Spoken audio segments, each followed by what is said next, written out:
ಪ್ರಾರ್ಥನೆ ಮಾಡಿಕೊಳ್ಳೋಣ.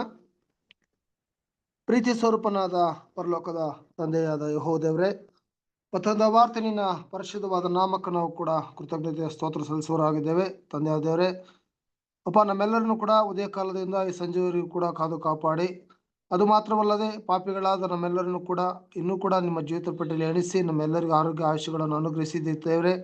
ಮತ್ತೊಂದು ವಾರ್ತೆ ಈ ಸಂಜೆ ವೇಳೆಯಲ್ಲಿ ಒಟ್ಟಾಗಿ ಸೇರಿಸಿ ನಿಮ್ಮ ಪರಿಶುದ್ಧ ವಾಕ್ಯಗಳನ್ನು ಕೇಳುವಂಥ ಒಂದು ಮಹಾಕೃಪೆಯನ್ನು ಕೂಡ ದೇವರೇ ನಮ್ಮೆಲ್ಲರಿಗೂ ಅನುಗ್ರಹಿಸಿದ್ದೀರಿ. ಅದಕ್ಕಾಗಿ ತಂದೆ ದೇವರೇ ನಿಮಗೆ ಕೃತಜ್ಞತೆ ಸ್ತೋತ್ರ ಸಲ್ಲಿಸುವರಾಗಿದ್ದೇವೆ. ಅಪ್ಪ, ಮಾತನಾಡುವಂತಹ ಸಹೋದರನು ಕೂಡ ವಿಶೇಷವಾಗಿ ಆಶೀರ್ವಾದ ಮಾಡ್ರಿ, ಅವರಿಗೆ ನಿಮ್ಮ ಪವಿತ್ರಾತ್ಮ ಶಕ್ತಿಯನ್ನು ಕೊಟ್ಟು ನಡೆಸ್ರಿ. ಅಪ್ಪ, ಅವ್ರ ಕುಟುಂಬವನ್ನು ಕೂಡ ಆಶೀರ್ವಾದ ಮಾಡ್ರಿ ದೇವರೇ. ಈ ಕೂಟದ ಆರಂಭದಿಂದ ಹಿಡಿದು ಅಂತ್ಯದವರೆಗೂ ನಿಮ್ಮ ಪ್ರಸನ್ನತೆಯಲ್ಲಿ, ನಿಮ್ಮ ಮಹಿಮೆಯಲ್ಲಿ, ನಿಮ್ಮ ವಾಕ್ಯದಲ್ಲಿ ನಮ್ಮಲ್ಲಿ ನಡೆಸ್ರಿ, ಬೆಳೆಸ್ರಿ.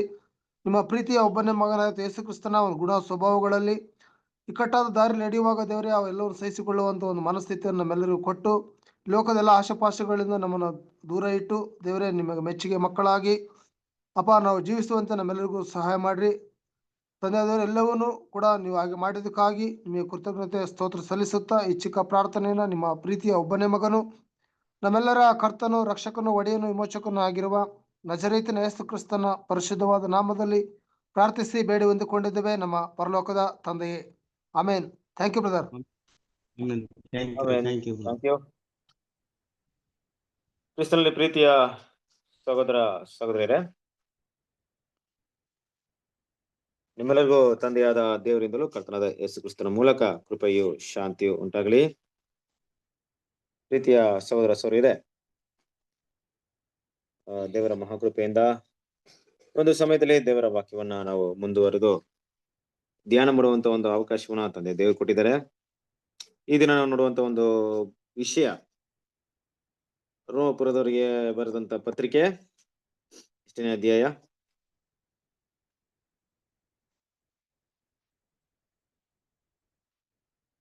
8ನೇ ವಾಕ್ಯ, ಯಾವ ಭಾಗ ನೋಡ್ಬೇಕಾಗಿತ್ತು? 4ನೇ ಅಧ್ಯಾಯ 16ನೇ ವಚನ ಆಗಿದೆ.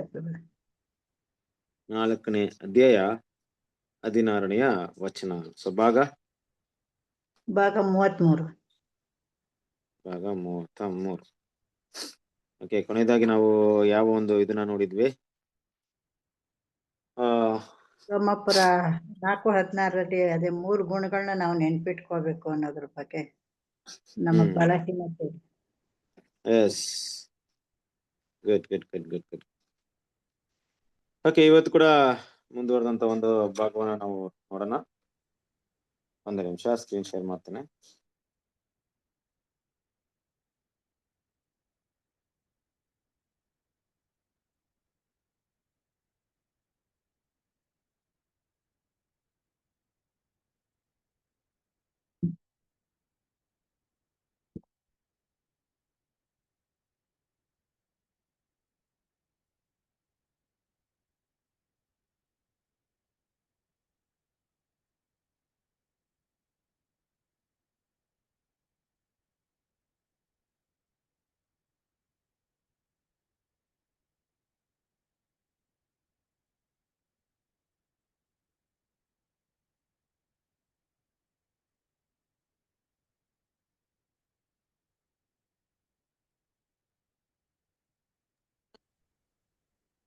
ಓಕೆ, ಕ್ರಿಸ್ತನಲ್ಲಿ ಪ್ರೀತಿಯ ಸಹೋದರ ಸಹೋದರಿಯರೇ, ಸೊ ಇವತ್ತು ನಾವು ನೋಡಿದಿರುವಂತ ಒಂದು ಭಾಗ 33ನೇ ಒಂದು ಭಾಗವನ್ನ ನೋಡಕ್ಕೆ ಹೋಗ್ತಿದ್ದೀವಿ ಅಲ್ವಾ?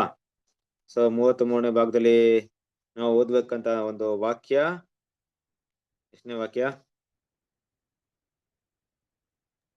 4:17. 4:16 ಆಯ್ತಾ? 16 ಅದೇ ಸ್ವಲ್ಪ ಮಾತ್ರ ಮಾಡಿದ್ದೀರ ಬ್ರದರ್. ಓಕೆ, ಸೊ 4:16 ಓದೋಣ.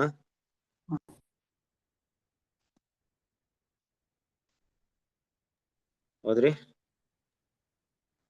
ಆದ ಕಾರಣ ಆ ಬಾಧ್ಯತೆಯು ಕೃಪೆಯಿಂದಲೇ ದೊರೆಯುವಂತದ್ದಾಗಿರುವಂತೆ ಅದು ನಂಬಿಕೆಯ ಮೂಲಕ ಸಿಕ್ಕುತ್ತದೆ. ಹೀಗೆ ಆ ವಾಗ್ದಾನವು ಅಬ್ರಹಾಮನ ಸಂತತಿಯವರೆಲ್ಲರಿಗೂ, ಅಂದರೆ ಧರ್ಮಶಾಸ್ತ್ರವನ್ನು ಆಧಾರ ಮಾಡಿಕೊಂಡಿರುವವರಿಗೆ ಮಾತ್ರವಲ್ಲದೆ ಅಬ್ರಹಾಮನಲ್ಲಿದ್ದಂತಹ ನಂಬಿಕೆ ಉಳ್ಳವರಿಗೂ ಸಹ ಸ್ಥಿರವಾಗಿ ನಿಲ್ಲುವುದು. ಓಕೆ, ಕ್ರಿಸ್ತನ ಪ್ರೀತಿಯ ಸಹೋದರರೇ, ಇಲ್ಲಿ ದೇವರು ಹೇಳುವಂತ ಆ ಕೃಪೆ ಅನ್ನುವಂಥ ವಿಷಯವನ್ನ ತಗೊಂಡಾಗ ನಾವು ಹಿಂದಿನ ಒಂದು ವಾಕ್ಯದಲ್ಲಿ ನೋಡ್ಬೇಕಾದ್ರೆ ಯಾವಾಗ ಧರ್ಮಶಾಸ್ತ್ರವಿತ್ತೋ ಆಗ ಆ ದಂಡನೆಯಲ್ಲಿ ಶಿಕ್ಷೆ ಇರ್ತಿರ್ಲಿಲ್ಲ. ಯಾವಾಗ ಧರ್ಮಶಾಸ್ತ್ರ ಇತ್ತೋ ಧರ್ಮಶಾಸ್ತ್ರ ಮೀರಿದವರ ಮೇಲೆ ದೇವರ ಕೋಪ ಬಂತು ಅಂತ ವಿಷಯವನ್ನ ನೋಡಿದ್ವಿ. ಅದೇ ರೀತಿಯಾಗಿ ಇವತ್ತಿನ ಒಂದು ವಿಷಯದಲ್ಲಿ ದೇವರ ಮಕ್ಕಳಿಗೆ ವಿಶೇಷವಾಗಿ ನಂಬಿಕೆಯಿಂದ ನೀತಿವಂತರಾಗಿರುವಂತ ಅಬ್ರಾಮ್ ಇರ್ಬೋದು, ಎಲ್ಲ ಒಂದು ಮೂಲ ಪಿತೃಗಳಿರ್ಬೋದು, ಅದು ಮಾತ್ರವಲ್ಲದೆ ಕೃಪೆಗೆ ನಂಬಿಕೆಯಿಂದ ಇರುವಂತ ದೇವರ ಮಕ್ಕಳು ಇರ್ಬೋದು, ನಮ್ಮ ಮೇಲೆ ದೇವರ ಒಂದು ಕೃಪೆ ಅನ್ನೋ ವಿಷಯವನ್ನ ತಗೊಂಡಾಗ ಅಲ್ವಾ, ಕೃಪೆ ತುಂಬಾ ಕೇಳಿದೀವಿ ಅಲ್ವಾ, ಈ ಪದ ಕೃಪೆ ಅನ್ನುವಂತ ಪದ ನಮ್ಮೆಲ್ರೂ ತುಂಬಾ ಗೊತ್ತಿದೆ.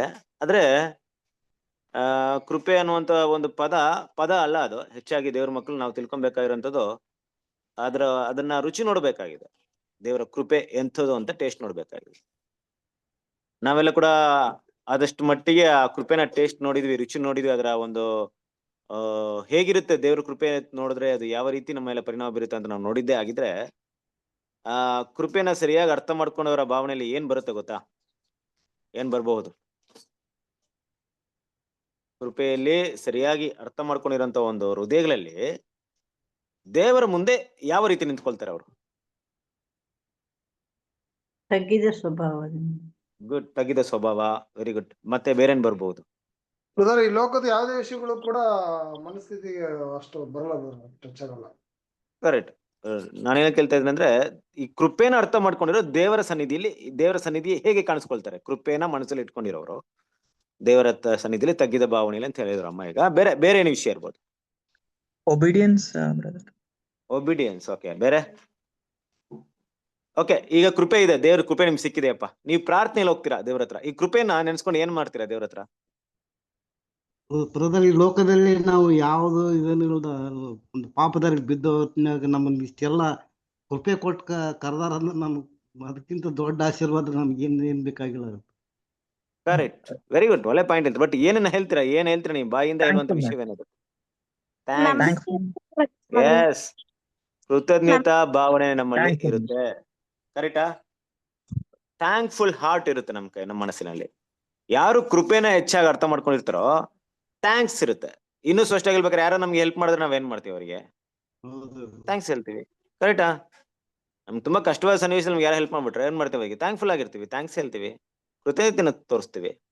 ಹಾಗೆ ದೇವ್ರ ಮಕ್ಕಳು ಕೃಪೆನ ಅರ್ಥ ಮಾಡ್ಕೊಂಡಿರೋರು ದೇವ್ರ ಸನ್ನಿಧಿ ಕಾಣಿಸ್ಕೊಂಡಾಗ ಆ ಥ್ಯಾಂಕ್ಫುಲ್ ಭಾವನೆ ಅವ್ರಿರುತ್ತೆ.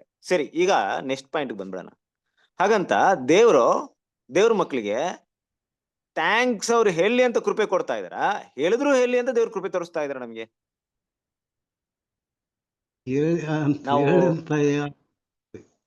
ಕರೆಕ್ಟ್ ಅಲ್ವಾ? ನಾವು ಇವಾಗ ನೀವು ದೇವ್ರಿಗೆ ಒಂದು ಸಹಾಯ ಮಾಡಿದ್ರು, ನೀವು ಥ್ಯಾಂಕ್ಸ್ ಹೇಳಿಲ್ಲ, ದೇವ್ರಿಗೆ ಕೃತಜ್ಞತೆ ಭಾವ ಉಳ್ಳವರಾಗಿರ್ಲಿಲ್ಲ. ತಂದೆ, ನಾನು ಇಷ್ಟೆಲ್ಲ ಮಾಡಿದೆ, ನೀವು ನನಗೆ ಇಷ್ಟೊಂದು ಕರುಣೆ ಕೃಪೆ ತೋರಿಸಿದಿರಲ್ಲ ಅಂತ ಭಾವನೆ ನಮ್ಗಿಲ್ಲ. ಆದ್ರೂ ದೇವ್ರು ತೋರಿಸೋಂತ ಕೃಪೆನ ನಿಲ್ಸಿದಾರ? ನಿಲ್ಸಿಲ್ಲ. ದೇವ್ರೇನ್ ಮಾಡ್ತಾ ಇದಾರೆ? ಕಂಟಿನ್ಯೂ ಮಾಡ್ತಾ ಇದಾರೆ. ಕರೆಕ್ಟಾ? ಇದು ದೇವರ ಗುಣ. ದೇವ್ರ ಗುಣದಲ್ಲಿ ಏನ್ ಮಾಡ್ತಾರೆ? ದೇವ್ರ ಕೃಪೆನ ತೋರಿಸ್ತಾ ಇದ್ರೆ ಆ ಗುಣಕ್ಕೆ ತಕ್ಕ ಹಾಗೆ ನಮ್ಮ ಗುಣ ಹೇಗೆ ಅದು ಬದಲಾವಣೆ ಆಗುತ್ತೆ ಅಂದ್ರೆ, ಕೃತಜ್ಞತಾ ಭಾವನೆ, ದೇವ್ರಿಗೆ ಥ್ಯಾಂಕ್ಫುಲ್ ಆಗಿರುವಂತ ಭಾವನೆ ಬರ್ದೇ ಇದ್ದಾಗ ಅದು ನಮ್ಮಲ್ಲಿ ಯಾವುದೇ ಕ್ರಿಯೆನ ಮಾಡಲ್ಲ. ದೇವ್ರ ಕೃಪೆನ ನಾವೇನ್ ಮಾಡಲ್ಲ, ಸರಿಯಾಗಿ ಯೂಸ್ ಮಾಡ್ಕೊಳ್ಳಲ್ಲ, ಮಿಸ್ಯೂಸ್ ಮಾಡ್ಕೊಳ್ತೀವಿ. ಕರೆಕ್ಟಾ? ಈಗ ಅದಕ್ಕೆ ಸರಿಯಾದ ಎಕ್ಸಾಂಪಲ್ ಅಂದ್ರೆ, ಒಂದು ವ್ಯಕ್ತಿ ಇರ್ತಾನೆ ತಿಳ್ಕೊಳ್ಳಿ. ಆತನ ಪಾಕೆಟಲ್ಲಿ ಒಂದು 100 ರೂಪಾಯಿ ಏನೋ ಇದೆ, ಒಂದು ದುಡ್ಡಿದೆ. ಅವನು ಹೋಗ್ತಾ ಇರ್ತಾನೆ, ಗಾಡಿಯೆಲ್ಲೋ ಓಡಿಸ್ಕೊಂಡು ಹೋಗ್ತಾ ಇರ್ತಾನೆ, ಏನೋ ಆಗುತ್ತೆ. ಅವಾಗ ಏನಾಗುತ್ತೆ ಅಂದ್ರೆ, ಅವನ ಜೋಬಲ್ಲಿರುವಂತ ಒಂದು ಹಣ ಬೀಳುತ್ತೆ. ಆಗ ಯಾರು ಹೇಳ್ತಾರೆ, ನಿನ್ ದುಡ್ಡು ಬಿದೋಯ್ತು ಅಂತ ಹೇಳಿದಾಗ ಅವನು ಅದನ್ನ ಕೇರ್ ಮಾಡಲ್ಲ, ಹೊಟ್ಟೋಗ್ತಾನೆ. ಪರವಾಗಿಲ್ಲ, ದುಡ್ಡು ಅದೇನು ದೊಡ್ಡ ವಿಷಯ ಅಲ್ಲ, ಹೋಗ್ತಾನೆ. ಯಾರ ಹತ್ರ ತುಂಬಾ ಸೀರಿಯಸ್ ಆಗಿ ಮಾತಾಡ್ತಾ ಇರ್ತಾನೆ. ಅವ್ರ ತಂದೆ ಹತ್ರ ಹೋಗಿ ಏನ್ ಮಾಡ್ತಾನೆ, ದುಡ್ಡು ಕೇಳ್ತಾನೆ. ಅಪ್ಪ, ನಂಗೆ 1000 ರೂಪಾಯಿ ದುಡ್ಡು ಕೊಡಿ ಅಂತ ಕೇಳ್ತಾನೆ. ಅವ್ರ ತಂದೆ ಏನೋ ಕಷ್ಟವಾದ ಕೆಲಸ ಮಾಡ್ತಾ ಇರ್ತಾರೆ. ಆಗ ದುಡ್ಡು ಕೊಡೋಕೆ ಸ್ವಲ್ಪ ಹೊತ್ತು ವೆಯ್ಟ್ ಮಾಡಪ್ಪ ಅಂತ ಹೇಳಿದಾಗ ಅವರು ತಂದೆ ನೋಡ್ತಾ ಇರ್ತಾನೆ, ಕೆಲಸ ಮಾಡೋದೆಲ್ಲ ನೋಡ್ಬಿಟ್ಟು ಏನೋ ಒಂದು ಕೆಲಸ ಮಾಡಿ ಆ ಕೆಲಸದ ಕೂಲಿ ಬರೋದಕ್ಕೆ ಸಮಯ ಆಗ್ಬಿಡುತ್ತೆ. ಅವ್ನ ತಂದೆಗೆ ಪಡೋದ ಕಷ್ಟ ನೋಡ್ತಾ ಇರ್ತಾನೆ. ಕಷ್ಟ ನೋಡ್ಕೊಂಡು ಆ ತಂದೆಗೆ ಅವಾಗ ಏನಾಗಿರುತ್ತೆ ಅಂದ್ರೆ, ಇವ್ನು 1000 ರೂಪಾಯಿ ಕೇಳಿದಕ್ಕೆ ಅವ್ನು ಬಂದಿರೋದು 500 ರೂಪಾಯಿ ಅಷ್ಟೇ. ಆದ್ರೆ ಅವ್ನ ತಂದೆ ಪಾಕೆಟಲ್ಲಿ ಒಂದು 500 ರೂಪಾಯಿ ಇದೆ. ಆದ್ರೆ ಇನ್ನು 500 ರೂಪಾಯಿ ಕೇಳ್ಬಿಟ್ನಲ್ಲ ಅಂದ್ಬಿಟ್ಟು ಆ ಕೆಲಸ ಮಾಡಿ ಬೆವರು ಸುರಿಸಿ ಕೆಲಸ ಆದ್ಮೇಲೆ ಏನ್ ಮಾಡ್ತಾನೆ, ತನ್ನ ಒಂದು 500 ರೂಪಾಯಿ ಮತ್ತೆ ಆ ಒಂದು ಕೆಲಸ ಮಾಡಿದ ಒಂದು 500 ರೂಪಾಯಿ ಎಲ್ಲರೂ ಕೂಡಿಸಿ ಆ ಒಂದು ಮಗನಿಗೆ ಕೊಡ್ತಾನೆ. ಆ ಮಗ ಇಷ್ಟೆಲ್ಲ ಗಮನಿಸಿದ್ಮೇಲೆ ಅವ್ನಿಗೆ ಏನಾಗುತ್ತೆ, ನಾನು ದುಡ್ಡು ಕೆಡ ಬಿದ್ದೋಯ್ತು ಅಂತ ಏನ್ ಮಾಡಿದೀನಿ, ಅದನ್ನ ಕೇರ್ಲೆಸ್ ಆಗಿ ಮಾಡ್ಕೊಂಡೆ. ಆದ್ರೆ ಆ ದುಡ್ಡು ಸಂಪಾದನೆ ಮಾಡಕ್ಕೆ ನನ್ನ ತಂದೆ ಇಷ್ಟು ಕಷ್ಟ ಪಡ್ತಾ ಇದಾರೆ ಅಂತ ಗೊತ್ತಾಗುತ್ತೆ. ಅರ್ಥ ಆಗ್ತಿದ್ಯಾ? ಆಗ ಹೌದ್ರಿ. ಆ ದುಡ್ಡಿನ ಬೆಲೆ ಅವನಿಗೆ ಗೊತ್ತಾದ್ಮೇಲೆ ಆ ದುಡ್ಡಿನ ವ್ಯರ್ಥ ಮಾಡ್ತಾನ? ಇಲ್ಲ. ಇಲ್ಲ ರೀ.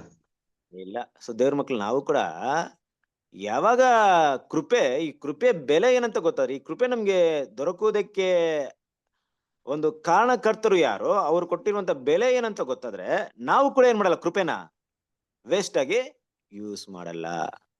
ಆ ಕೃಪೆನ ತುಂಬಾ ಕೇರ್ಫುಲ್ ಆಗಿ ಯೂಸ್ ಮಾಡ್ತೀವಿ ಅಲ್ವಾ? ಮಿಸ್ಯೂಸ್ ಮಾಡಲ್ಲ, ಬದಲಾಗಿ ಯೂಸ್ ಮಾಡ್ಕೊಳ್ತೀವಿ.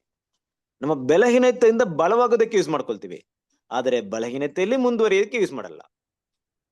ತಪ್ಪಿಂದ ಒಳ್ಳೆತನ ಆಗೋದು ಹೇಗಂತ ಪ್ರಯತ್ನಕ್ಕೆ ಯೂಸ್ ಮಾಡ್ಕೊಳ್ತೀವಿ, ಆದ್ರೆ ತಪ್ಪಲ್ಲೇ ಮುಂದುವರಿಯೋದಕ್ಕೆ ಯೂಸ್ ಮಾಡ್ಕೊಳಲ್ಲ. ಹಾಗೆ ದೇವ್ರ ಮಕ್ಳು ಇಲ್ಲಿ ಅರ್ಥ ಮಾಡ್ಕೊಬೇಕಾಗಿರೋ ವಿಷಯ ಏನಪ್ಪಾ ಅಂದ್ರೆ, ಈ ಕೃಪೆನ ನಿಜವಾಗ್ಲೂ ಮನಸ್ಸಿನಲ್ಲಿ ಬದಲಾವಣೆ ಆಗುವಂತ ದೇವ್ರ ಮಕ್ಳಿಗೆ ದೇವ್ರು ತೋರ್ಸ್ಕೊಂಡ್ ಬಂದಿದ್ದಾರೆ. ಅವಾಗಿಂದ ತೋರ್ಸ್ಕೊಂಡ್ ಬಂದಿದ್ದಾರೆ. ಅಬ್ರಾಮ್ಗೂ ತೋರ್ಸಿದ್ರು, ನಮ್ಗೂ ತೋರ್ಸಿದ್ರು. ಅದು ವಿಶೇಷವಾಗಿ ದೇವರ ಮಕ್ಕಳಿಗೆ ಹೆಚ್ಚಾಗಿ ತೋರಿಸ್ತಾ ಇದ್ದಾರೆ. ಕಾರಣ, ಯಾರೊಬ್ರು ನಿಜವಾಗ್ಲೂ ಬದಲಾವಣೆ ಆಗ್ಬೇಕಂತ ಅಪೇಕ್ಷೆ ಪಡ್ತಾ ಇದ್ರು ಅವ್ರ ಹೃದಯದಲ್ಲಿ, ಅವ್ರಿಗೇನೆ ಕೃಪೆ ಇರೋದು. ಕೃಪೆ ಕೊಟ್ಟಿರೋಂಥ ಉದ್ದೇಶ ಅವರಿಗೆ ತಿತ್ಕೊಳ್ಳುವಂತ ಭಾವನೆ ಇರೋವರಿಗೆ, ತಮ್ಮನ್ನ ಸರಿಪಡಿಸ್ಕೊಳ್ಳುವಂತ ಭಾವನೆ ಇರೋದು ಕೃಪೆ ಅನ್ನೋಂಥ ವಿಷಯ ಇದೆ ಕ್ರಿಸ್ತನ. ಹಾಗಂತ ನೋಡ್ಬೇಕಾದ್ರೆ ಆ ಕೃಪೆನ ನಿಜವಾಗ್ಲೂ ದೇವರದಲ್ಲಿ ನಡಿಬೇಕು ಅಂತ ಉದ್ದೇಶದಿಂದ ಯಾರು ಉಪಯೋಗ ಮಾಡ್ಕೊಳ್ತಾರೋ ಅವ್ರ ಹೃದಯದಲ್ಲಿ ಕೃತಜ್ಞತಾ ಭಾವನೆ ಬಂದೇ ಬರುತ್ತೆ. ಹಾಗೆ ಬರ್ಲಿಲ್ಲ ಅಂದ್ರೆ ನಾನು ಎಲ್ಲೋ ದೇವರ ಕೃಪೆನ ಮಿಸ್ಯೂಸ್ ಮಾಡ್ತಾ ಇದ್ದೀನಿ. ಹೀಗಾಗಿ ಹೇಗ್ ತಿಳ್ಕೊಬಹುದು ನೋಡ್ರಿ, ಇವಾಗ ನನ್ಗೆ ಒಳ್ಳೆ ಆರೋಗ್ಯ ಇದೆ, ಕೈಕಾಲು ಚೆನ್ನಾಗಿದೆ, ಚೆನ್ನಾಗಿ ಮಾತಾಡ್ತಾ ಇದ್ದೀನಿ, ನಾನು ಅದ್ರ ಬಗ್ಗೆ ದೊಡ್ಡದಾಗಿ ಮಾತಾಡಕ್ ಹೋಗಲ್ಲ. ನಾನು ಚೆನ್ನಾಗಿದ್ದೀನಿ, ಆರೋಗ್ಯವಾಗಿದ್ದೀನಿ ಅಷ್ಟೇ. ಆದ್ರೆ ಯಾವಾಗ ನನಗೆ ಈ ಆರೋಗ್ಯದ ಬೆಲೆ ಗೊತ್ತಾಗುತ್ತಂದ್ರೆ, ಅನಾರೋಗ್ಯದಲ್ಲಿದ್ದಾಗ, ನನಗೊಂದು ಕೈ ಇಲ್ದೇ ಇದ್ದಾಗ, ಇಲ್ಲ ನನಗೊಂದು ಕಣ್ಣು ಕಾಣಿಸ್ದೆ ಹೋದಾಗ, ಆಗ ನನ್ನ ದೇಹದ ಒಂದೊಂದು ಅಂಗದ ಒಂದು ಬೆಲೆ ಏನಂತ ನನ್ಗೆ ಗೊತ್ತಾಗುತ್ತೆ. ಆದ್ರೆ ಇವತ್ತವರೆಗೂ ದೇವ್ರು ನಮ್ಮನ್ನ ಜೀವಂತವಾಗಿಟ್ಟಿರೋದೇನು, ನಮ್ಮನ್ನ ಆರೋಗ್ಯವಾಗಿಟ್ಟಿರೋದೇನು? ನಾವೇನೋ ರೋಗದಲ್ಲಿ ಇದೀವಿ ಬಿಡ್ರಿ, ಹಲವಾರು ರೀತಿ ಕಾಯಿಲೆಗಳಿದೀವಿ. ಆದ್ರೂ ಇವತ್ತು ದೇವ್ರ ವಾಕ್ಯವನ್ನ ಕೇಳೋದಕ್ಕೆ ನಮ್ಮ ಕಿವಿ ಕಣ್ಣು ಎಲ್ಲ ತೆರೆಯಲ್ಪಟ್ಟು ನಾವು ಮೊಬೈಲ್ನ ಆನ್ ಮಾಡಿ ಕೇಳಿ ನಮ್ ಕಿವಿನ ನೆಟ್ಟಗಿದ್ದು ಅದನ್ನ ಮನಸ್ಸಲ್ಲಿ ತಗೊಳ್ಳೋ ಅಷ್ಟ್ರ ಮಟ್ಟಿಗೆ ನಮ್ಮನ್ನ ಇವತ್ತು ಇಟ್ಟಿರೋದು ಏನು? ಎಲ್ಲ ಸಹಿಸ್ಕೊಂಡು ಬರ್ಲಿ ಅಂತ ಹೇಳಿರಿ. ಹೌದು, ದೇವರ ಕೃಪೆ ಅಲ್ವಾ? ಹೀಗಾಗಿ ದೇವ್ರ ಮಕ್ಳು ಇವತ್ತು ನನ್ನ ಆರೋಗ್ಯವಾಗಿಟ್ಟಿದ್ದಕ್ಕೆ, ಇವತ್ತು ನನ್ನ ಈ ರೀತಿ ದೇವ್ರ ವಾಕ್ಯ ಕೇಳೋದಕ್ಕೆ ಏನಾಗ ದೇವ್ರಿಗೆ ಥ್ಯಾಂಕ್ಸ್ ಹೇಳ್ತೀವ? ಹಾಗೆ ಹೇಳಲಿಲ್ಲ, ಹಾಗೆ ನಾನು ಮಾಡ್ತಾ ಇಲ್ಲ, ಅದಕ್ಕೆ ತುಂಬಾ ಪ್ರಾಮುಖ್ಯತೆ ಕೊಡ್ತಿಲ್ಲ ಅಂದ್ರೆ ನಾನು ಅದನ್ನ ದೇವ್ರ ಕೃಪೆನ ಅಷ್ಟಾಗಿ ನಾನು ಗ್ರಹಿಸ್ಕೊಳ್ತಿಲ್ಲ ಅಷ್ಟೇ. ನನ್ಗೆ ವ್ಯಾಲ್ಯೂ ಆಗ್ತಾ ಇಲ್ಲ. ಅದ್ರ ನ್ಯಾಚುರಲ್ ಅಂದ್ರೆ ನಾನು ಚೆನ್ನಾಗಿದ್ದೀನಪ್ಪ, ಆರೋಗ್ಯವಾಗಿದ್ದೀನಿ, ನನಗೇನಂತೆ ಚೆನ್ನಾಗೇ ಇದ್ದೀನಿ ಅಲ್ವಾ, ಗಟ್ಟಿಮುಟ್ಟಿಯಾಗಿದ್ದೀನಿ, ಆರೋಗ್ಯಕರವಾಗಿದ್ದೀನಿ. ಆದ್ರೆ ಎಷ್ಟೇ ಒಂದು ಬಲ ಉಳ್ಳ ವ್ಯಕ್ತಿ ಆಗಿದ್ರು ಕ್ಷಣ ಮಾತ್ರ ಅಲ್ವಾ. ನಮ್ಮ ದೇಹದಲ್ಲಿ ಹೌದ್ರಿ. ನೀವು ಲೆಕ್ಕ ಮಾಡ್ಕೊಳ್ಳಿ, ನಮ್ಮ ದೇಹದಲ್ಲಿ ಇರುವಂತ ಒಂದು ಅಂಗಾಂಗಗಳಲ್ಲಿ ಹಲವಾರು ಜನ ಸಾಯ್ತಾ ಇದಾರೆ ಇವತ್ತಂತ, ಲಕ್ಷಾಂತರ ಕೋಟ್ಯಾಂತರ ಜನ ಸಾಯ್ತಾ ಇದಾರೆ ಅಂದ್ರೆ ಮೇನ್ಲಿ ನಮ್ಗೆಲ್ರಿಗೂ ಗೊತ್ತಿರುವಂತದ್ದು ಹಾರ್ಟ್ ಅಟ್ಯಾಕ್. ಕರೆಕ್ಟ್ ಅಲ್ವಾ? ಹಾರ್ಟ್ ಅಟ್ಯಾಕ್ ಅಂತ ತಗೊಂಡ್ರೆ ಏನಪ್ಪಾ ಅಷ್ಟು ದೊಡ್ಡ ಕೆಲಸ ನಡೆಯುತ್ತೆ ಹಾರ್ಟ್ ಅಲ್ಲಿ? ಒಂದು ಸಣ್ಣ ಬ್ಲಾಕ್ ಅಷ್ಟೇ, ರಕ್ತವನ್ನ ಮುಂದುವರಿಯಕ್ಕೆ ಬಿಡ್ತಾ ಇಲ್ಲ, ಇಲ್ಲ ಆಮ್ಲಜನಕದ ಮುಂದುವರಿಯೋದಕ್ಕೆ ಬಿಡ್ತಾ ಇಲ್ಲ ಅಷ್ಟೇ. ಅದೊಂದು ಸ್ಮಾಲ್ ಬ್ಲಾಕ್, ಜೀವನ ಇಲ್ಲ. ಮನುಷ್ಯ ಎಷ್ಟೇ ಬಲವುಳ್ಳವನಾಗಿದ್ರು, ಎಷ್ಟೇ ಒಂದು ಸ್ಟ್ರಾಂಗೆಸ್ಟ್ ಪರ್ಸನ್ ಆಗಿದ್ರು, ಮುಂದಿನ ಕ್ಷಣದಲ್ಲಿ ನೆಕ್ಸ್ಟ್ ಕ್ಷಣದಲ್ಲಿ ಆತ ಇಲ್ಲ. ಏನ್ ದೇಹ ಇದೆ ಏನಂತೆ ಅಲ್ವಾ? ಅವನು ಸಿಂಹದಂತೆ ಬಲಶಾಲಿ ಆಗಿದ್ರು ಸೆತ್ತ ಸಿಂಹ ಅಲ್ವಾ, ಆ ರೀತಿ ಆಗ್ಬಿಡ್ತಾನೆ. ಯೋಚನೆ ಮಾಡ್ರಿ, ಆಗಿರ್ಬೇಕಾದ್ರೆ ಇದನ್ನೆಲ್ಲ ಇವತ್ತು ನಮ್ಗೆ ಆಗದೆ ರೀತಿ ಕಾಪಾಡ್ತಾ ಇದ್ರೆ ದೇವ್ರ ಕೃಪೆ ಅಲ್ವಾ? ಏನಕ್ಕೆ ಈ ವಿಷಯಗಳನ್ನ ಮಾತಾಡ್ತಿದ್ದೀನಿ ಅಂದ್ರೆ, ಎಷ್ಟೆಲ್ಲ ಪಿತೇಶ್ವರ ಸರಿರೆ ಅಬ್ರಾಮ್ಗಿರ್ಬೋದು, ದೇವ್ರ ಮಕ್ಳಿಗಿರ್ಬೋದು, ನಮ್ಮೆಲ್ರಿಗೂ ಆ ಕೃಪೆ ನಂಬಿಕೆಯಿಂದ ಸಿಕ್ಬಿಡ್ತು ಅಲ್ವಾ? ಆದ್ರೆ ಯಾರು ನಂಬ್ಲಿಲ್ವೋ ಅವ್ರಿಗೆ ಕೃಪೆ ಏನಾಗ್ಲಿಲ್ಲ, ಅನ್ವಯ ಆಗ್ಲಿಲ್ಲ. ಇನ್ನು ದೇವರ ದೃಷ್ಟಿಯಿಂದ ನೋಡಿದ್ರೆ, ದೇವರ ಆ ಕೃಪೆ ಅನ್ನುವಂತ ಭಾಗವನ್ನ ಆರಂಭದಿಂದಲೂ ಇಟ್ಟಿದ್ರು. ನೋಡೋಣ ಯಾರು ನನ್ನ ಮೇಲೆ ನಂಬಿಕೆ ಇರ್ತಾರೆ ಅವ್ರಿಗೆ ಅದನ್ನ ಕೊಟ್ಬಿಡ್ತೀನಿ ಅಂತ ಏನ್ ಮಾಡಿದ್ರು, ದೇವ್ರು ಅದನ್ನ ಕೊಟ್ಟಿದ್ದಾರೆ. ಅಬ್ರಾಮ್ನಿಗೆ ಸಿಕ್ಕಿದಂತ ಕೃಪೆಯಿಂದ ಅಲ್ವಾ, ಅದೇ ಒಂದು ಕೃಪೆ ಮುಂದುವರೆದು ಯಾರಿಗೆ ಸಿಕ್ಕಿದೆ? ಅಬ್ರಾಮ್ನ ಸಂತತಿ ಆಗಿರುವಂತ ನಮಗೇನಾಗಿದೆ? ಸಿಕ್ಕಿದೆ. ಧರ್ಮಶಾಸ್ತ್ರವನ್ನ ನಾವೇನ್ ಮಾಡಿಲ್ಲ, ಆಧಾರ ಮಾಡಿಕೊಳ್ಳುತ್ತೆ. ನಾವು ಏನನ್ನ ಆಧಾರ ಮಾಡ್ಕೊಂಡಿದೀವಿ? ನಂಬಿಕೆಯನ್ನ ಆಧಾರ ಮಾಡ್ಕೊಂಡಿದ್ವಿ, ಕ್ರಿಸ್ತನ ಮೇಲೆ ಇರುವಂತ ನಂಬಿಕೆನ ಆಧಾರ ಮಾಡ್ಕೊಂಡಿದ್ವಿ. ಈಗ ನಾವು ಇನ್ನೊಂದು ರೀತಿಯಲ್ಲಿ ಯೋಚನೆ ಮಾಡಕ್ಕೆ ಪ್ರಯತ್ನ ಪಡೋಣ. ಯಾವ ರೀತಿಯಲ್ಲಿ ಯೋಚನೆ ಮಾಡೋಣ ಅಂದ್ರೆ, ಧರ್ಮಶಾಸ್ತ್ರ ಮಾತ್ರ ಇದ್ದಿದ್ರೆ ಧರ್ಮಶಾಸ್ತ್ರ ಮಾತ್ರ ಇದ್ದಿದ್ರೆ ನಮ್ಗೆ ಬೇರೆ ಏನು ವಿಷಯ ಇಲ್ಲ ಅಂದ್ರೆ ನಾವೇನ್ ಮಾಡ್ತಾ ಇದ್ವಿ, ನಾವು ಧರ್ಮಶಾಸ್ತ್ರನ ಫಾಲೋ ಮಾಡುವಂತ ಹಂಗಿನಲ್ಲಿ ಇರ್ತಾ ಇದ್ವಿ. ಕರೆಕ್ಟಾ? ಹೌದು. ಆದ್ರೆ ಧರ್ಮಶಾಸ್ತ್ರವಿಲ್ಲದೆ ಇನ್ನೊಂದು ವಿಷಯನೂ ಕೂಡ ಬಂತು. ಕೃಪೆಯು ಸತ್ಯತೆಯು ಕರ್ತನಾದ ಯೇಸು ಕ್ರಿಸ್ತನ ಮೂಲಕ ಬಂದ್ಬಿಡ್ತು. ಹೌದು. ಆ ಕೃಪೆ ಸತ್ಯವನ್ನು ಹೊಂದೋದಕ್ಕೆ ಆತನ ನಂಬಿಕೆ ಇಟ್ರೆ ಸಾಕು ಅಂತ ವಿಷಯ ಬಂದ್ಬಿಡ್ತು. ಈಗ ಈ ಬ್ಲೆಸ್ಸಿಂಗ್ ಇಸ್ರೇಲ್ ಜನರಿಗೆ ಹಲವಾರು ಜನರಿಗೆ ಇರ್ಲಿಲ್ಲ. ಕರೆಕ್ಟಾ? Correct. ಒಂದು ಆಶೀರ್ವಾದ ಹಲವಾರು ಜನರಿಗೆ ಇರಲಿಲ್ಲ ಅಂದ್ರೆ ಗ್ರಹಿಸ್ಕೊಳ್ಳುವಂತ ಮನೋಭಾವನೆ ಇರಲಿಲ್ಲ. ನೋಡ್ರಿ, ಧರ್ಮಶಾಸ್ತ್ರ ಕೊಟ್ಮೇಲೆ ಇಸ್ರೇಲ್ ಜನರು ಧರ್ಮಶಾಸ್ತ್ರ ಅಧೀನರಾಗಿ ಇರ್ಬೇಕಾಯ್ತು. ಧರ್ಮಶಾಸ್ತ್ರಕ್ಕೆ ವಿರುದ್ಧವಾಗಿ ಪಾಪ ಮಾಡಿದ್ರೆ ಶಿಕ್ಷೆನೂ ದೊರಕ್ತಾ ಇತ್ತು. ದೇವರ ಮೇಲೆ ನಂಬಿಕೆ ಇಟ್ಟಿರ್ಬಹುದು, ದೇವರ ಮೇಲೆ ನಂಬಿಕೆನ ತೋರಿಸಿರ್ಬೋದು, ಆದ್ರೂ ಕೂಡ ಧರ್ಮಶಾಸ್ತ್ರ ಅಧೀನವಾಗಿರುವವರೆಗೂ ಧರ್ಮಶಾಸ್ತ್ರ ಒಳಪಟ್ಟಿರ್ತಾರೆ. ಆದ್ರೆ ಇವತ್ತು ನಮ್ಗೇನಿಲ್ಲ, ನಾವು ಧರ್ಮಶಾಸ್ತ್ರಕ್ಕೆ ಒಳಪಟ್ಟಿಲ್ಲ. ನಮ್ಗೇನೊಂದು ಸ್ಪೆಷಲ್ ಒಂದು ದೇವರ, ಅದಕ್ಕೆ ನೋಡಿ ಪದೇ ಪದೇ ಅದೇ ಮಾತು ಬರೋದು, ಸ್ಪೆಷಲ್ ದೇವರ ವಿಷಯ ಏನಪ್ಪಾ ಅಂದ್ರೆ ಕೃಪೆನೇ ಬರೋದು ನಮ್ಗೆ. ಆ ಕೃಪೆ ಏನಪ್ಪಾ ಅಂದ್ರೆ ಧರ್ಮಶಾಸ್ತ್ರ ಅಧೀನರಾಗದೆ ಕ್ರಿಸ್ತನ ನಂಬಿಕೆ ಇಟ್ರೆ ಸಾಕು, ನಾನು ನಿಮ್ಗೆ ಕೃಪೆ ಕೊಟ್ಬಿಡ್ತೀನಿ ಅಂತ ಹೇಳ್ಬಿಟ್ರು. ಈಗ ದೇವ್ರ ಮಕ್ಳು ಅಂದ್ರೆ ದೇವ್ರ ನಂಬಿಕೆ ಇಟ್ಟು ದೇವರ ಉದ್ದೇಶಗಳನ್ನ ಚಿತ್ತಗಳನ್ನ ಅರ್ಥ ಮಾಡ್ಕೊಳ್ಳುವಂತ ಮಕ್ಳು ಮುಂದೆ ಏನ್ ಯೋಚನೆ ಮಾಡ್ತಾರೆ? ಇನ್ನು ಬಿಗಿನಿಂಗ್ ಅಲ್ಲಿ ದೇವ್ರ ಹತ್ರ ಬರ್ಬೇಕಾದ್ರೆ ಸ್ಟಾರ್ಟಿಂಗ್ ಅಲ್ಲಿ ಏನು ಯೋಚನೆ ಮಾಡ್ತೀರಾ? ಏನ್ ಯೋಚನೆ ಬರುತ್ತೆ? ನಮ್ಮ ಆಲೋಚನೆ ಏನ್ ಬರುತ್ತೆ? ಒಬ್ಬ ಏನಂತಾರ ಸೌಂಡ್ ಮೈಂಡ್ ಸ್ಪಿರಿಟ್ ಇರುವಂತ ವ್ಯಕ್ತಿ, ತಿಳುವಳಿಕೆ ಇರುವಂತ ವ್ಯಕ್ತಿ, ಅರಿವಿರುವಂತ ವ್ಯಕ್ತಿ, ದೇವರ ಜ್ಞಾನವನ್ನ ದೇವರ ಪವಿತ್ರಾತ್ಮ ಹೊಂದ್ಕೊಂಡಿರುವಂತ ಆ ವ್ಯಕ್ತಿ ಆರಂಭದಲ್ಲಿ ಏನ್ ಯೋಚನೆ ಮಾಡ್ತಾರೆ ಅಂತ ನೋಡಿದ್ರೆ, ನಾನು ಪಾಪಕ್ಕೆ ಒಳಪಟ್ಟಿದ್ದೆ, ಲೋಕಕ್ಕೆ ಹೊಲಸು ಕಸವಾಗಿದ್ದೆ, ಈ ಪಾಪವನ್ನು ಬಿಡಕ್ಕೆ ನನ್ನ ಕೈಲಿ ಆಗ್ಲಿಲ್ಲ. ಈಗ ಈ ಪಾಪವನ್ನ ತೊಳೆಯಕ್ಕೆ ದೇವರು ಒಂದು ಯೋಜನೆ ಇಟ್ಟಿದ್ದಾರೆ. ಆ ಯೋಜನೆ ಏನಪ್ಪಾ ಅಂದ್ರೆ ಇಡೀ ಲೋಕವನ್ನ ಸೃಷ್ಟಿ ಮಾಡಿದಂತ ನಮ್ಮ ತಂದೆಯಾದ ದೇವರು ತನ್ನ ಒಬ್ಬನೇ ಮಗನ್ನ ಕೊಟ್ಟಿದ್ದಾರಂತೆ. ಆ ಮಗನನ್ನ ನಂಬಿದ್ರೆ ಸಾಕು ನನ್ನ ಪಾಪ ಪರಿಹಾರವಾಗುತ್ತೆ. ಕರೆಕ್ಟ್? ಅರ್ಥವಾಯ್ತು ನನಗೆ? ಹಾಗಾದ್ರೆ ತಕ್ಷಣ ಆತನ ಹತ್ರ ಹೋಗೋಣ, ಆತನ ಸನ್ನಿಧಿಗೆ ಹೋಗೋಣ, ಆತನಲ್ಲಿ ನಂಬಿಕೆ ಇಡೋಣ, ಆತನಲ್ಲಿ ಪ್ರಾರ್ಥನೆ ಮಾಡೋಣ, ನನ್ನ ಬಾಯಿಂದ ಅರಿಕೆ ಮಾಡೋಣ. ಇದೆಲ್ಲ ನಮ್ಮ ತಿಳುವಳಿಕೆಗೆ ಬಂತು ಕ್ರಿಸ್ತನ ಪ್ರೀತಿಯ ಸರಿ, ಇದೆಲ್ಲ ನಮ್ಮ ಅರಿವಿಗೆ ಬಂದಿದ ತಕ್ಷಣ ನಾವೇನ್ ಮಾಡಿದ್ವಿ? ಮುಂದೆ ಬಂದ್ವಿ, ಕ್ರಿಸ್ತನ ಸನ್ನಿಧಿಯಲ್ಲಿ ಬಂದ್ವಿ, ನಮ್ಮ ಪಾಪವನ್ನು ಅರಿಕೆ ಮಾಡಿದ್ವಿ, ಪಾಪಕ್ಕೋಸ್ಕರ ದೇವರಲ್ಲಿ ಮನಸ್ತಾಪ ಪಟ್ವಿ, ಪಶ್ಚಾತ್ತಾಪ ಪಟ್ವಿ, ಮಾನಸಾಂತರ ಹೊಂದಿದ್ವಿ. ಅದನ್ನ ದೇವರ ಹತ್ರ ಇಟ್ಟು ಪ್ರಾರ್ಥನೆ ಮಾಡಿದಾಗ ನಮ್ಮ ಹೃದಯದಲ್ಲಿ ದೇವರ ಸಮಾಧಾನ ಬಂತು. ಪಾಪದಿಂದ ನಾವು ವಿಮುಖರಾಗಿದ್ವಿ, ಪಾಪದಿಂದ ಬಿಡುಗಡೆ ಆಗಿದ್ವಿ, ನೀತಿವಂತರಾಗಿದ್ವಿ ಅಂತ ಆ ಭಾವನೆ ನಮ್ಮ ಹೃದಯದಲ್ಲಿ ಬಂತು. ಇಷ್ಟೆಲ್ಲ ಬಂದಿದ್ ಮಾತ್ರಕ್ಕೆ ನಾನು ಇಲ್ಲಿವರೆಗೆ ಬೆಳೆಸ್ಕೊಂಡ್ ಬಂದಿರೋಂತ ನನ್ನ ಹಳೆ ಮನುಷ್ಯ, ಹಳೆ ಸ್ವಭಾವ ಅಲ್ಲಿಗೆ ಸ್ಟಾಪ್ ಆಗ್ಬಿಡ್ತಾ? ಅದು ಮುಂದೆ ಯಾವುದೇ ಚಟುವಟಿಕೆ ಮಾಡಲ್ವಾ ನನ್ನಲ್ಲಿ? ನನ್ನ ಆಲೋಚನೆಗಳಲ್ಲಿ ಯಾವುದೇ ಕೆಟ್ಟ ವಿಷಯಗಳಲ್ಲಿ, ಮಾಂಸಕ್ಕೆ ಸಂಬಂಧಪಟ್ಟಂತ ವಿಷಯಗಳನ್ನ ತರೋದೇ ಇಲ್ವಾ? ಬರೋದೇ ಇಲ್ವಾ? ಬರುತ್ತೆ. ಇವಾಗ ನನ್ನ ಪ್ರಶ್ನೆ ಅಲ್ಲೂ ಬರುತ್ತೆ. ಅಲ್ಲೂ ಒಬ್ಬ ನೀತಿವಂತನಾಗಿರುವಂತ ದೇವ್ರ ಮಗು ಅಲ್ಲಿ ಯೋಚನೆ ಮಾಡ್ತಾರೆ ಏನಪ್ಪಾ ಅಂದ್ರೆ, ಆಯ್ತಪ್ಪ ನಾನು ಕ್ರಿಸ್ತನ ಸನ್ನಿಧಿ ಬಂದ್ಬಿಟ್ಟಿದೀನಿ, ಪಾಪವನ್ನು ಅರಿಕೆ ಮಾಡ್ಬಿಟ್ಟಿದೀನಿ, ಹಾನೆಸ್ಟ್ ಆಗಿ ನಾನು ಹೃದಯದಲ್ಲಿ ಅಲ್ವಾ, ನಾನು ನಿಯತ್ತಾಗಿ ದೇವರ ಮುಂದೆ ನಿಂತ್ಕೊಂಡ್ಬೇಕಾದ್ರೆ ಇನ್ನು ಮುಂದೆ ನಾನು ಪಾಪ ಮಾಡಲ್ವಾ? ಅಂದ್ರೆ ನಾನು ಇವತ್ತಿಂದ ಪಾಪ ಮಾಡದೇ ಇದ್ಬಿಡ್ತೀನಿ. ದೇವ್ರ ಹತ್ರ ನಾನು ಬೇಕಾದ್ರೆ ಮಾತಿರ್ಬೋದು, ದೇವ್ರ ಇವತ್ತಿನ ನಾನು ಯಾವುದೇ ಕಾರಣಕ್ಕೆ ಪಾಪ ಮಾಡದೇ ಇರ್ತೀನಿ ಅಂತ ಹೇಳೋದು ಏನಪ್ಪಾ ಅಂದ್ರೆ ನಮ್ಮ ಬಗ್ಗೆ ನಾವು ಸರಿಯಾಗಿ ಅರ್ಥ ಮಾಡ್ಕೊಳ್ದೇ ಇರೋದು, ನಮ್ಮ ಹಳೆ ಸ್ವಭಾವ ಏನಂತ ಗೊತ್ತಿಲ್ಲದೆ ಇರೋದು. ಮಾಡೋದೇ ಇಲ್ಲ ದೇವ್ರೆ, ನಾನು ಏನು ಮಾಡಲ್ಲ, ಪರಿಶುದ್ಧ ಅಂದ್ರೆ ಅಂತ ಪರಿಶುದ್ಧ ಜೀವಿತ ಮಾಡ್ತೀನಿ ಅಂತ ನಾನು ಹೇಳೋನಾಗಿದ್ರೆ ದೇವರ ಸನ್ನಿಧಿಯಲ್ಲಿ ಅದು ಶುದ್ಧ ಸುಳ್ಳು. ಯಾಕಂದ್ರೆ ನನಗೆ ಅಷ್ಟು ನನ್ನ ಬಲಹೀನತೆ ಬಗ್ಗೆ ನನಗೆ ತಿಳುವಳಿಕೆ ಇಲ್ಲದವನಾಗಿರ್ತೀನಿ ಅಂತ ಅರ್ಥ, ಸುಳ್ಳು ಹೇಳ್ತಾ ಇದೀನಿ ಅಂತ ಅರ್ಥ. ಆದ್ರೆ ಸರಿಯಾಗಿ ಆ ವಿಷಯವನ್ನು ಅರ್ಥ ಮಾಡ್ಕೊಂಡ ವ್ಯಕ್ತಿ ಏನಂತ ಮಾತಾಡ್ತಾರೆ, ಏನಂತ ಹೇಳ್ತಾರೆ? ದೇವ್ರೆ ನನ್ನ ಪಾಪನ ಕ್ಷಮಿಸ್ಬಿಟ್ಟಿದ್ದೀರಾ, ನನ್ನ ಪಾಪ ಪರಿಹಾರ ಆಗ್ಬಿಟ್ಟಿದೆ. ಹೌದು, ಇಲ್ಲಿವರೆಗೆ ಮಾಡಿದಂತ ಪಾಪ ನಿಮ್ಮ ಲೆಕ್ಕಕ್ಕೆ ಬರಲ್ಲ ಅಂತ ನಂಗೆ ಗೊತ್ತಾಯ್ತು. ಯಾಕಂದ್ರೆ ನಿಮ್ಮ ವಾಕ್ಯದ ಮೇಲೆ ಭರವಸೆ ಇರ್ತೀನಿ. ನೀವು ಹೇಳಿದಂತ ಸತ್ಯದ ವಾಕ್ಯದ ಪ್ರಕಾರ ಯೇಸು ಕ್ರಿಸ್ತನ ನಂಬಿದವರಿಗೆ ಆ ರಕ್ಷಣೆ ಇದೆ ಅಂತ ಹೇಳಿದ್ರೆ ನಾನು ನಂಬಿಟ್ಟಿದ್ದೀನಿ. ದೇವರಿಗೆ ಕೃತಜ್ಞತೆ ಸಲ್ಲಿಸ್ತೀನಿ, ಥ್ಯಾಂಕ್ ಯು. ಆದ್ರೆ ನನ್ನ ದೇಹಗಳಲ್ಲಿ, ನನ್ನ ಅಂಗಾಂಗಗಳಲ್ಲಿ ಏನಾಗಿದೆ? ಪಾಪ ಪ್ರಮಾಣ ತುಂಬಿಕೊಂಡಿದೆ. ನನಗೆ ಇದನ್ನ ಬಿಟ್ಟು ಹೊರಡೆ ಬರ್ಬೇಕು. ಆ ಹೊರಡೆ ಬರೋದಕ್ಕೆ ಏನ್ ತಂದೆ ಇದೆ ಅನುಕೂಲಕರು?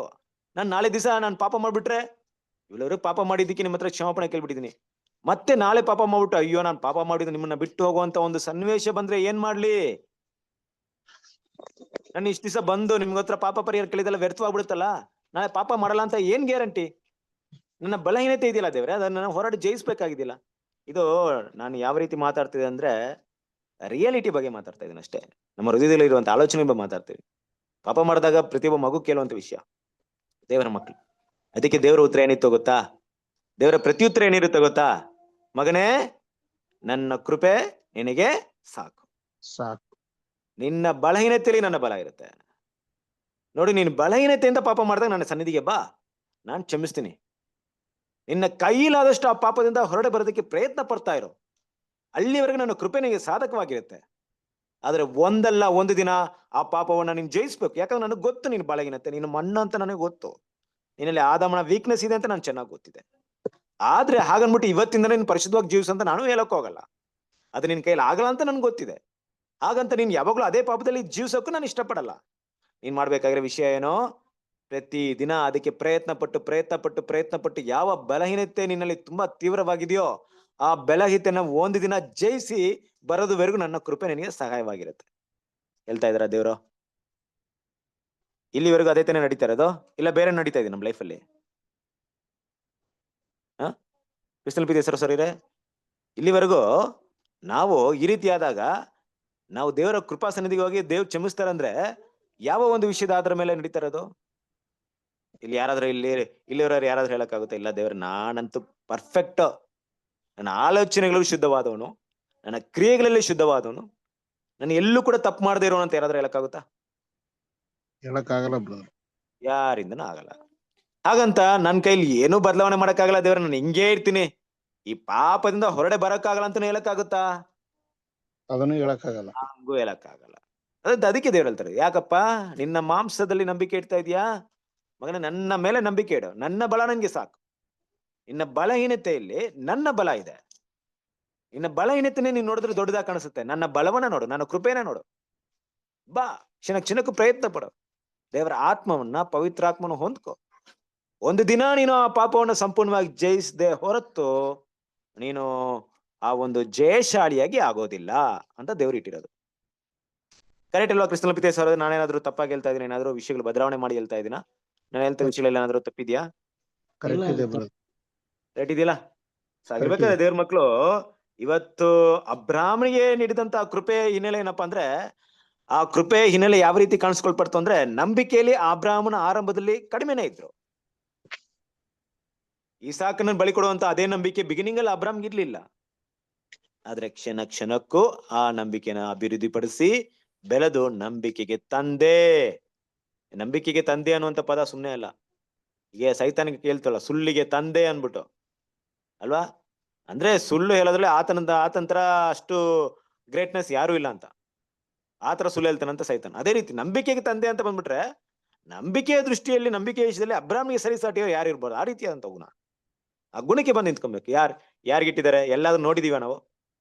ದೇವ್ರು ಅಬ್ರಾಹ್ಮ್ಗೆ ತನ್ನ ಒಬ್ಬನೇ ಮಗನನ್ನ ಬಲಿ ಕೊಡುವಂತ ಕರೆದ ರೀತಿನ ಬೇರೆ ಯಾರಿಗಾದ್ರೂ ಕರೆದಿದಾರ ಬೈಬಲಲ್ಲಿ? ಯಾರಿಗ್ ಕರ್ದಲ್ಲ ಬ್ರದರ್. ಯಾರು ಕರೆದಿಲ್ಲ.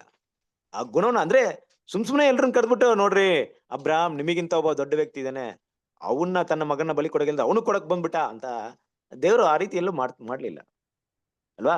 ಯಾಕಂದ್ರೆ ನಂಬಿಕೆ ತಂದೆ ಅನ್ನೋ ಸ್ಥಾನ ಒಬ್ರಿಗೆ ಇರೋದು, ಅವರೇ ಅದಾಗ್ಬೇಕು, ಅವ್ರಿಗೆ ಆ ಸ್ಥಾನ, ಆ ಪ್ಲೇಸ್ ಹೊಂದೋದಕ್ಕೆ ಅಬ್ರಾಹ್ಮ್ ಏನ್ ಮಾಡಿಲ್ಲ. ಆ ಒಂದು ಕಾನಾನ್ ದೇಶದ ಅದಕ್ಕೆ ಅವ್ರ ತಂದೆ ಮನೆಯಿಂದ ಕರೀತಲ್ಲ, ಆದಿಕಾಂಡ 12ನೇ ಅಧ್ಯಾಯ, ಅಲ್ಲಿಗೆ ಆ ನಂಬಿಕೆ ಪರಿಪೂರ್ಣವಾಗಿ ಬೆಳೆದಿರ್ಲಿಲ್ಲ. ಬದಲಾಗಿ ಏನಾಯ್ತು, ಆ ನಂಬಿಕೆ ಕೃಪೆ ಆಧಾರವಾಗಿ ಏನಾಯ್ತು, ದೇವರ ವಾಗ್ದಾನದ ಮೇಲೆ ಇರುವಂತ ವಿಷಯಗಳ ಮೇಲೆ ನಂಬಿಕೆ ಇಟ್ಟೋದ್ರಿಂದ ಏನಾಯ್ತು, ಆ ನಂಬಿಕೆ ಬೆಳೆದು ಮುಂದುವರಿತು. ಅಬ್ರಾಹ್ಮ್ ಹಲವಾರು ತಪ್ಪು ಮಾಡೋದು ದೇವರು ಪರಿಗಣಿಸಲಿಲ್ಲ. ಅಬ್ರಾಹ್ಮ್ ಹಲವಾರು ಮಿಸ್ಟೇಕ್ ಮಾಡೋದು ದೊಡ್ಡದಾಗಿ ಅನಿಸ್ಲಿಲ್ಲ. ಯಾವುದು ದೇವ್ರ ಲೆಕ್ಕಕ್ಕೆ ತಗೊಂಡಿಲ್ಲ. ಆಗಾರನ ಮದುವೆ ಮಾಡ್ಕೊಂಡು ತಪ್ಪು ತಗೊಳಿಲ್ಲ. ಈ ರೀತಿ ಹಲವಾರು ವಿಷಯಗಳನ್ನ ದೇವ್ರ ಗಣನೆ ತಗೊಳ್ದೆ ಕ್ಷಣ ಕೃಪೆನ ಕೊಟ್ಟು ಒಂದು ದಿನ ಏನಾಯ್ತು ಅಂದ್ರೆ, ಅಬ್ರಾಹ್ಮ್ ಆ ನಂಬಿಕೆಗೆ ತಂದೆ ಅನ್ನುವಂತ ಆ ಒಂದು ಸ್ಥಾನಕ್ಕೆ ಬರುವ ಹಾಗೆ ದೇವರು ಆತನ್ನ ಕರೆತಂದ್ರು. ರೈಟ್ ಅಲ್ವಾ?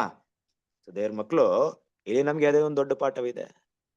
ಯಾವ ರೀತಿ ಪಾಠ ಅಂದ್ರೆ, ಆ ನಂಬಿಕೆಗೆ ತಂದೆ ಆಗಿರುವಂತ ಅಬ್ರಾಹ್ಮ್ನ ಆ ಒಂದು ಸ್ಥಾನಕ್ಕೆ ಕರ್ಕೊಳ್ಳುವಂತ ಉದ್ದೇಶ ಏನಿತ್ತು ಗೊತ್ತಾ?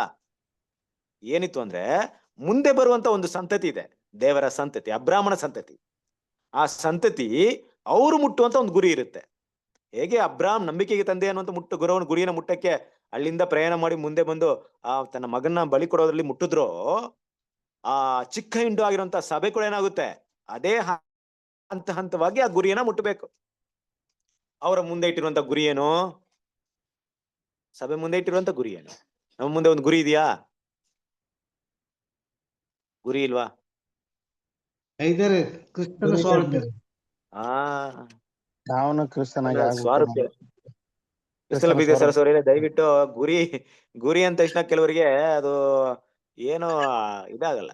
ಅಲ್ವಾ? ಏನೋ ಲೈಫಲ್ಲಿ ಬಂದ್ಬಿಟ್ಟಿದ್ವಿ, ಸತ್ಯ ಅರ್ಥ ಮಾಡ್ಕೊಂಡಿದ್ವಿ, ಬದುಕೋಣಪ್ಪ, ಬೈಬಲ್ ಓದೋಣ ದಿನ. ಬ್ರದರ್ಸ್ ಏನೋ ಸ್ಟಡಿ ತಗೊಳ್ತಾರೆ, ಆದಷ್ಟು ಅರ್ಥವಾಗೋದನ್ನ ಅರ್ಥ ಮಾಡ್ಕೊಳ್ಳೋಣ, ಇಲ್ದೇ ಇದ್ರೆ ಬಿಟ್ಬಿಡೋಣ, ತಲೆ ಕೆಡ್ಸ್ಕೊಳ್ಳೋದು ಬೇಡ.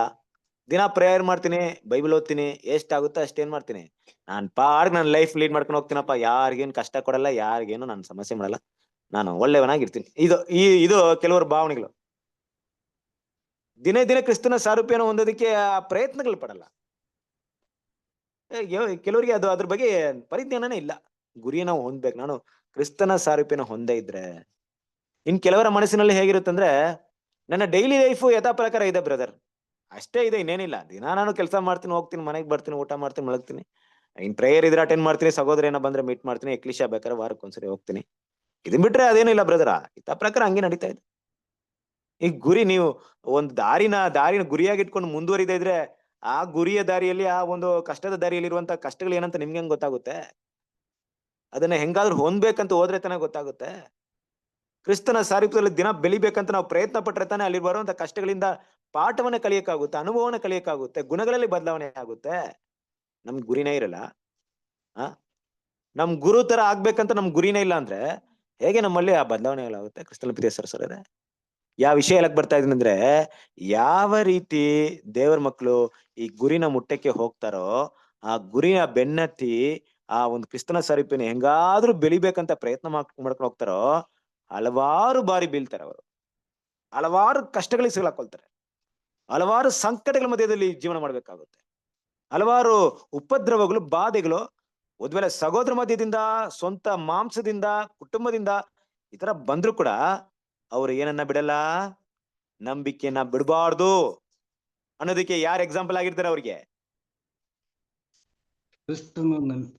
ಜೀಸಸ್ ಕ್ರಿಸ್ತನ್. ಅಬ್ರಹಾಂ ಎಕ್ಸಾಂಪಲ್ ಆಗಿರ್ಬೇಕು ಅವ್ರಿಗೆ, ರೈಟ್ ಅಲ್ವಾ? ಬಿಡ್ಲಿಲ್ಲ ನೋಡ್ರಿ, ಅಬ್ರಾಮ್ ಎಂತ ಕಷ್ಟ ಬಂದ್ರು ಬಿಡ್ಲಿಲ್ಲ. ಅದಕ್ಕೆ ಬ್ರದರ್ ಮಾತಾಡ್ಬೇಕಾದ್ರೆ ಕೆಲವೊಂದು ವಿಷಯಗಳು ಮಾತಾಡ್ತಾರೆ. ಅಲ್ಲಿ ಒಂದು ವಾಕ್ಯದಲ್ಲಿ ಓದ್ಬೇಕಾದ್ರೆ, ಅದ ಕಾರಣ ಬಾಧ್ಯತೆ ಕೃಪೆಯಿಂದಲೇ ದೊರೆಯುವಂತದ್ದಾಗಿರುವಂತೆ ಅದು ನಂಬಿಕೆ ಮೂಲಕ ಸಿಗುತ್ತದೆ. ಹೀಗೆ ವಾಗ್ದಾನವು ಅಬ್ರಾಮನ ಸಂತತಿಯವರೆಲ್ಲರಿಗೂ, ಅಬ್ರಾಮನ ಸಂತತಿ ಅಂದ್ರೆ ಯಾರು ಬರ್ತಾರೆ? ಸಭೆಯನ್ನು ಕೂಡ ಆತನ ಸಂತತಿ, ಕರೆಕ್ಟ್ ಅಲ್ವಾ?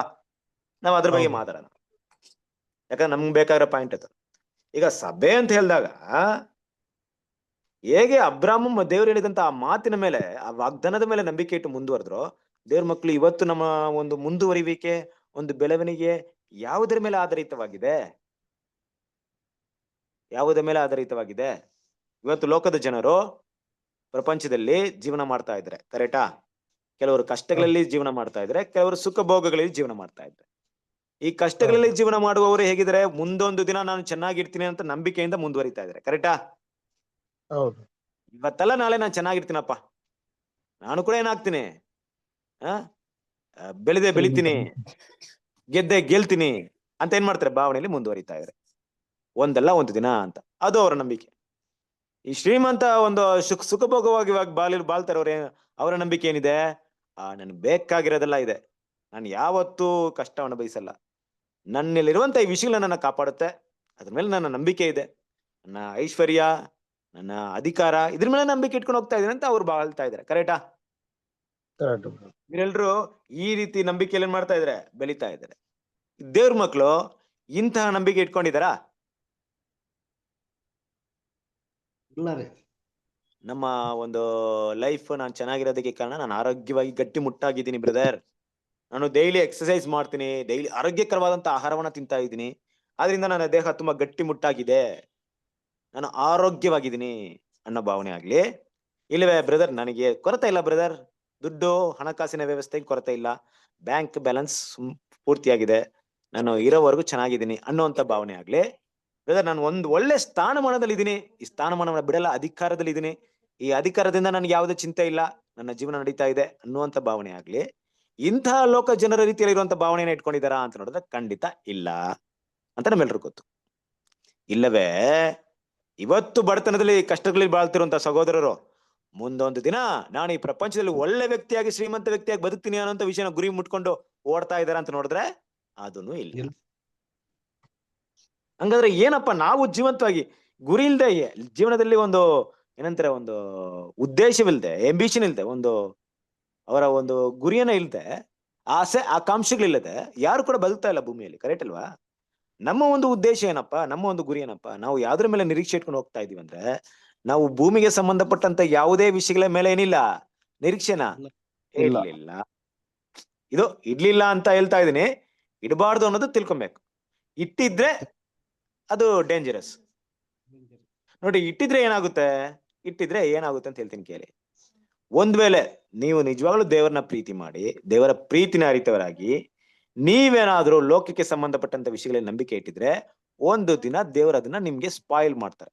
ಸ್ಪಾಯಿಲ್ ಅಂದ್ರೆ ಏನೋ, ಅದು ವ್ಯರ್ಥ ಅನ್ನೋದನ್ನ ತಿಳಿಸ್ಕೊಡ್ತಾರೆ. ಒಂದು ಕರೆಕ್ಟಾ?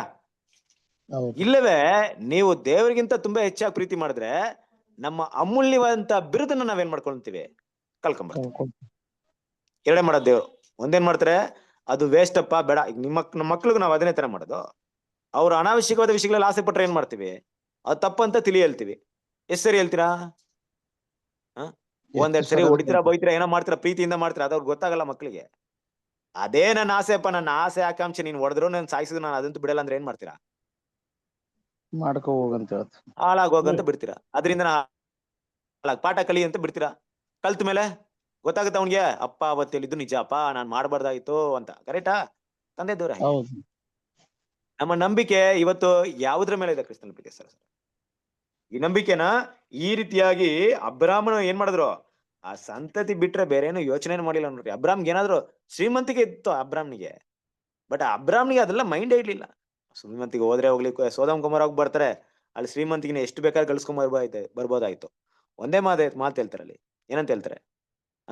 ನಿನ್ನಿಂದ ನಾ ಶ್ರೀಮಂತನಾಗಿದೆ ಅಂತ ಒಂದು ಮಾತು ಬರ್ದೆ, ನಿನ್ನ ಚಪ್ಪಲಿರುವಂತ ಒಂದು ಇದನ್ನು ಕೂಡ ನಾನು ತಗೊಳಲ್ಲ ಅಂತ ಹೇಳ್ತಾರೆ ಅಲ್ವಾ? ಕರೆಕ್ಟ್. ಅಬ್ರಾಮ್ ಹೇಳುವಂತ ಮಾತು. ಹಾಗಾಗಿ ಕ್ರಿಸ್ತನ ಪ್ರೀತಿ ಸರಿದ್ರೆ ಅದು ಉದ್ದೇಶನೇ ಇರಲಿಲ್ಲ ಅಬ್ರಾಮ್ಗೆ. ಅಬ್ರಾಮ್ನ ಗುರಿ ಉದ್ದೇಶ ಇದ್ದಿದ್ದು ತನ್ನ ಮಗ, ತನ್ನ ಸಂತತಿ ಮೂಲಕ ದೇವ್ರು ಇಡೀ ಲೋಕನ ಆಶೀರ್ವಾದ ಮಾಡ್ತೀನಿ ಅಂದ್ರಲ್ಲ, ಅದೇ ಅಷ್ಟೇ ಸಾಕು. ಲೋತ್ ಹೋದ್ರು ಚಿಂತೆ ಇಲ್ಲ, ಯಾರೋದ್ರು ಚಿಂತೆ ಇಲ್ಲ, ಈ ರೀತಿ ಭಾವನೆಯಲ್ಲಿ ಬೆಳ್ಕೊಂಡಿದ್ರು. ಇದು ದೇವ್ರ ಮಕ್ಕಳ ಇರುವಂತ ಗುಣಗಳು ಕೂಡ ನಮ್ಮ ಗುರಿ. ಅಬ್ರಾಮ್ಗೆ ಏನಿತ್ತು ಒಂದು ಉದ್ದೇಶ, ನಮಗೊಂದು ಉದ್ದೇಶ ಇದೆ, ನಮ್ಮ ಒಂದು ಗುರಿ ಒಂದಿದೆ. ಅದ್ರ ಮೇಲೆ ನಮ್ಮ ಗಮನವಿಟ್ಟು ನಾವು ಮುಂದುವರಿಬೇಕು. ಅದನ್ನ ಮುಂದುವರಿದಕ್ಕೆ ನಮ್ಗೆ ಬಲವಾಗಿರೋದು ಯಾರಪ್ಪ ಅಂದ್ರೆ, ದೇವರು ಮಾಡಿದ ವಾಗ್ದಾನಗಳ ಮೇಲೆ ಇರುವಂತ ನಂಬಿಕೆ. ಕರೆಕ್ಟ್ ಅಲ್ವಾ? ಹಾಗಂತ ನಮ್ಮ ದೇವ್ರು ಏನ್ ಮಾಡಿಲ್ಲ, ವಾಗ್ದಾನಗಳನ್ನ ಯಾವತ್ತು ಈ ರೀತಿ ಮಾಡ್ಲಿಲ್ಲ. ಇನ್ನ ಪ್ರಪಂಚದಲ್ಲಿ ನಾನು ತುಂಬಾ ಸುಖಭೋಗವಾಗಿ ಜೀವಿಸ್ತೀನಿ, ಇನ್ನು ಯಾವುದೇ ರೋಗಗಳಿಲ್ಲದೆ, ಕಷ್ಟಗಳಿಲ್ಲದೆ ಬದುಕ್ತೀಯಾ, ಇನ್ನ ಒಂದು ಒಳ್ಳೆ ಸ್ಥಾನಮಾನದಲ್ಲಿ ಇರ್ತೀನಿ, ನನ್ನ ನಂಬು ಬಾ ಅಂತ ಏನಾದ್ರೂ ಹೇಳಿದ್ರ ದೇವ್ರು ನಮ್ಗೆ? ಯಾವುದೇ ವಾಗ್ದಾನ ಇದಕ್ಕೆ ಈ ರೀತಿಯಾಗಿ ಯಾವುದೇ ವಾಗ್ದಾನ ಇಲ್ಲ. ಯಾವ್ದಾದ್ರು ಇದ್ರೆ ಹೇಳಿ ದೇವ್ರ ಮಕ್ಳಿಗೆ. ನಮ್ಗಿರೋ ವಾಗ್ದಾನ ಏನು ಅಲ್ವಾ? ರೋಮಪುರದ 8ನೇ ಅಧ್ಯಾಯ 28ನೇ ವಾಕ್ಯ. ಆತನ ತೀರ್ಮಾನದವರೆಗೆ ಕರೆಯಲ್ಪಟ್ಟು ಆತನು ಪ್ರೀತಿಸುವ ಒಳಿತಿಗೆ ಎಲ್ಲವೂ ಒಳ್ಳೇದೇ ನಡೆಯುತ್ತೆ. ಅಂದ್ರೆ ನಿಮ್ ಲೈಫ್ ಅಲ್ಲಿ ನಡೀತಾರಂತ ತುಂಬಾ ಅಪಾಯಕರವಾದಂತ ವಿಷಯ ಕೂಡ ಅದೇನಪ್ಪಾ ಅಂದ್ರೆ, ನನ್ನ ಅನುಮತಿಯಿಂದಲೇ ನಡೆಯುತ್ತೆ, ಚಿಂತೆ ಮಾಡ್ಬೇಡ. ಕಷ್ಟಗಳು ಬರ್ತಾ ಇದೆಯಾ, ಚಿಂತೆ ಮಾಡ್ಬೇಡ. ರೋಗಗಳು ಬರ್ತಾ ಇದೆಯಾ, ಚಿಂತೆ ಮಾಡ್ಬೇಡ, ನಾನಿದ್ದೀನಿ. ಹಲವಾರು ಕಷ್ಟಗಳಿದ್ಯಾ, ನಾನಿದ್ದೀನಿ. ಇದೇ ದೇವ್ರ ಮಕ್ಳಿಗೆ ಇರುವಂತ ಭರವಸೆ ಇವತ್ತು. ಕರೆಕ್ಟ್ ಅಲ್ವಾ? ಕ್ರಿಸ್ತನ ಪ್ರೀತಿಯ ಸರಸ್ವರರೇ, ಈ ವಾಗ್ದಾನಗಳನ್ನ ಬೆನ್ನಟ್ಟಿ ಆ ಕೃಪೆಯನ್ನ ಆಧಾರ ಮಾಡ್ಕೊಂಡು ಆಕಾಶದ ನಕ್ಷತ್ರಗಳಾವಂತ ಅಬ್ರಾಹ್ಮಣ ಸಂತತಿಗೆ ಅಬ್ರಾಹ್ಮಣ ಮಾಡಿದಂತ ವಾಗ್ದಾನದ ಒಂದು ಭಾಗವಾಗಿರುವಂತ ಆಕಾಶದ ನಕ್ಷತ್ರಗಳಾಗೋದಕ್ಕೆ ನಾವೇನ್ ಮಾಡ್ತಾ ಇದೀವಿ, ಇವತ್ತು ಹೋಗ್ತಾ ಇದ್ವಿ. ಆ ಹೋಗೋದಿಕ್ಕೆ ನಮ್ಗೆ ತುಂಬಾ ಬಲಪ್ರದವಾಗಿರೋದು ಏನಪ್ಪಾ ಅಂದ್ರೆ, ಅಬ್ರಾಮ್ ಕೊನೆ ತನಕ ಏನ್ ಮಾಡಿಲ್ಲ, ಬಿಡ್ಲಿಲ್ಲ. ಆ ಗುರಿನ ಮುಟ್ಟಿದ್ರು. ಅಬ್ರಾಮ್ನ ನಂಬಿಕೆ ತಂದೆ ಅನ್ನೋಂತ ಹೆಸರನ್ನ ದೇವರಿಂದ ಪಡೆದ್ರು ಅನ್ನೋದು ತುಂಬಾ ಮುಖ್ಯವಾದಂತ ವಿಷಯಗಳನ್ನ ನೋಡ್ತೀವಿ. ಕರೆಕ್ಟ್ ಅಲ್ವಾ? ಕಡೆಯಲ್ಲಿ ನೋಡ್ಬೇಕಾದ್ರೆ, ಒಂದ್ ಕಡೆ ಮಾತಾಡ್ಬೇಕಾದ್ರೆ, Abraham's life was a long discipline of faith and patience, for he was to be the father of the faithful, type of the fatherhood of God ಅಂತ ಹೇಳ್ತಾರೆ. ನೋಡಿ, ಇಲ್ಲಿ ತುಂಬಾ ಬ್ಯೂಟಿಫುಲ್ ಅಂತ ಒಂದು ವಿಷಯ. ಇದು ನೀವು ಚೆನ್ನಾಗಿ ಅರ್ಥ ಮಾಡ್ಕೊಬೇಕು. ಅಬ್ರಾಹ್ಮಣ ಒಂದು ನಂಬಿಕೆಗೆ ತಂದೆಯಾಗಿರುವಂತ ಒಂದು ವಿಷಯ ಅಲ್ಲಿ ಬೆಳೀತಾ ಇದೆ ಅಂದ್ರೆ, ನಂಬಿಕೆಗೆ ತಂದೆ ಅನ್ನೋಂತ ಒಂದು ಸ್ಥಾನಕ್ಕೆ ದೇವರನ್ನ ಕರ್ಕೊಂಡ್ ಬರ್ಬೇಕಂದ್ರೆ 2 ವಿಷಯಗಳಿತ್ತು ಅದರಲ್ಲಿ. ಒಂದು, ಮುಂದೆ ಬರುವಂತ ಸಂತತಿಗೆ ಅಬ್ರಾಹ್ಮಣ ನಂಬಿಕೆ ಒಂದು ದೊಡ್ಡ ಪಾಠವಾಗಿರ್ಬೇಕು. ಇನ್ನೊಂದು, ಒಂದು ಟೈಪ್ ಅಂಡ್ ಟೈಪ್ ಅಲ್ಲಿ ನೋಡಿದಾಗ ಅಬ್ರಾಹ್ಮ್ ಯಾರಿಗೆ ಛಾಯೆ ಆಗಿದ್ದಾರೆ?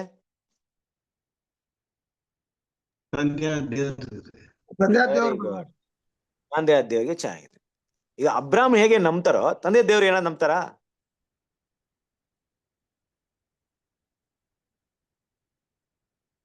ತಂದೆ ದೇವ್ರು ನಂಬ್ತಾರ?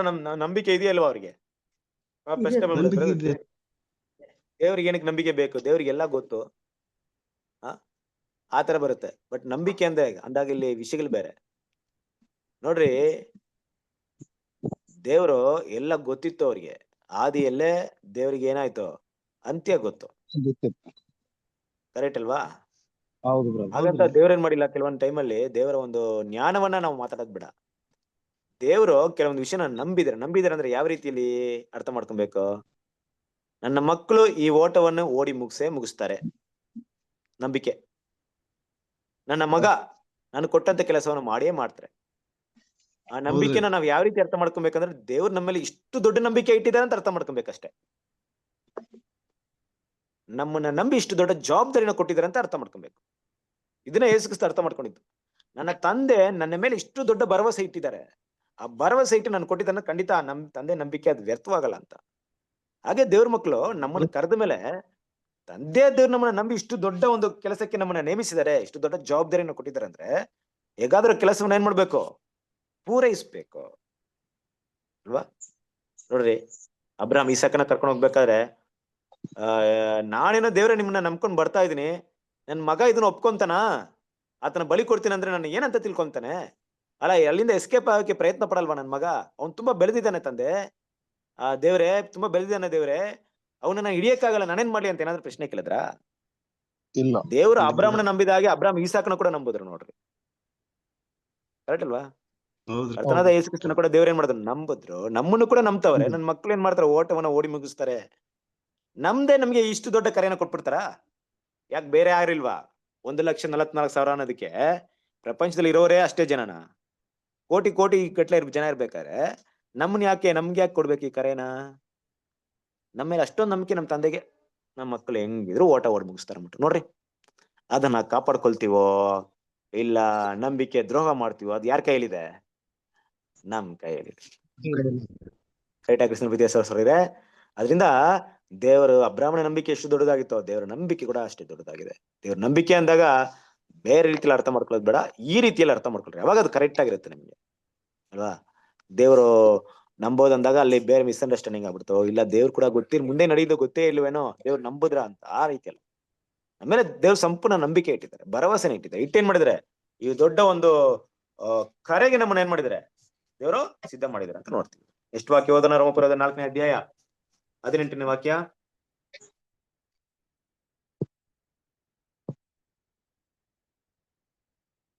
ಎಷ್ಟು ಬ್ರದರ್?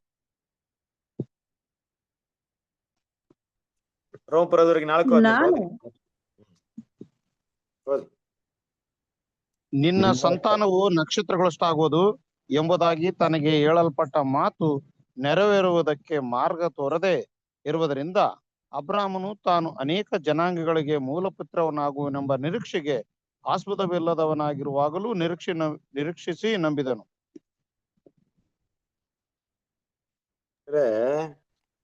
ನಾವು ಕೆಲವೊಂದು ಟೈಮಲ್ಲಿ ಅಪೋಸ್ತಲ ಪಾಲನ ಎಷ್ಟೇ ಹೊಗಳಿದ್ರು ಆಗಲ್ಲ ಕ್ರಿಸ್ತನ ಬಗ್ಗೆ ಸರ್. ನಮ್ ಕೆಲವೊಂದು ಸತ್ಯಗಳನ್ನ ಅರ್ಥ ಮಾಡ್ಕೊಂಡ್ರೆ ನಮ್ಮ ಮೈಂಡ್ಗೆ ಏನಾದ್ರು ಬಂದ್ಬಿಡ್ತು ಅಂದ್ರೆ ಆ ವ್ಯಕ್ತಿ ನಮ್ಮ ಪಕ್ಕದಲ್ಲಿ ಇದ್ರೆ ಏನ್ ಮಾಡ್ತಾ ಇದ್ವಿ ಅಲ್ವಾ? ಅಷ್ಟು ಪ್ರೀತಿ ಬಂದ್ಬಿಡುತ್ತೆ ಅವ್ರ ಮೇಲೆ, ಅಪೋಸ್ತಲ ಪಾಲ್ ಮೇಲೆ. ಏನಪ್ಪಾ ಸ್ಟಡಿ ಮಾಡಿದಾರೆ, ಹೆಂಗಪ್ಪ ಯೋಚನೆ ಮಾಡಿದಾರೆ ಅವರೆಲ್ಲ. ನೋಡ್ರಿ, ದೇವರ ಪ್ರೀತಿನ ಅರ್ಥ ಮಾಡ್ಕೊಳಕ್ಕೆ ಹೆಂಗೆಲ್ಲ ಅವರು ದೇವರ ಆತ್ಮ ಅವ್ರನ್ನ ನಡೆಸಿದ ನೋಡ್ರಿ. ಕ್ರಿಸ್ತನ ಪ್ರೀತಿ ಸರಿರೆ, ನಿನ್ನ ಸಂತಾನವು ಆಕಾಶದ ನಕ್ಷತ್ರಗಳಷ್ಟಾಗುವುದು ಎಂಬುದಾಗಿ ತನಗೆ ಹೇಳಲ್ಪಟ್ಟ ಮಾತು ನೆರವೇರುವುದಕ್ಕೆ ಮಾರ್ಗ ತೋರದೇ ಇರುವುದರಿಂದ. ಅಂದ್ರೆ ಏನಪ್ಪಾ ಅರ್ಥ ಅಂದ್ರೆ, ನಿನ್ನ ಸಂತಾನ ಆಕಾಶದ ನಕ್ಷತ್ರಗಳಾಗಷ್ಟು ದೊಡ್ಡದಾಗಿ ಇರುತ್ತೆ ಅಂತ ಯಾವಾಗ ಹೇಳಿದ್ರು ದೇವರು ಅಬ್ರಾಹ್ಮನಿಗೆ? ಇಸಾಕನ ಊಟಕ್ಕೆ ಮುಂಚೆನೆ ಹೇಳ್ಯಾರು. ಹೇಳಿದ್ರ? ಎಲ್ಲಿ ಬರುತ್ತೆ ವಾಕ್ಯ?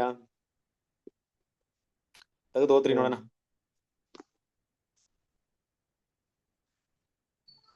ಆದಿಕಾಂಡ 15:5. ಅಧ್ಯಾಯ. ಸರಿ.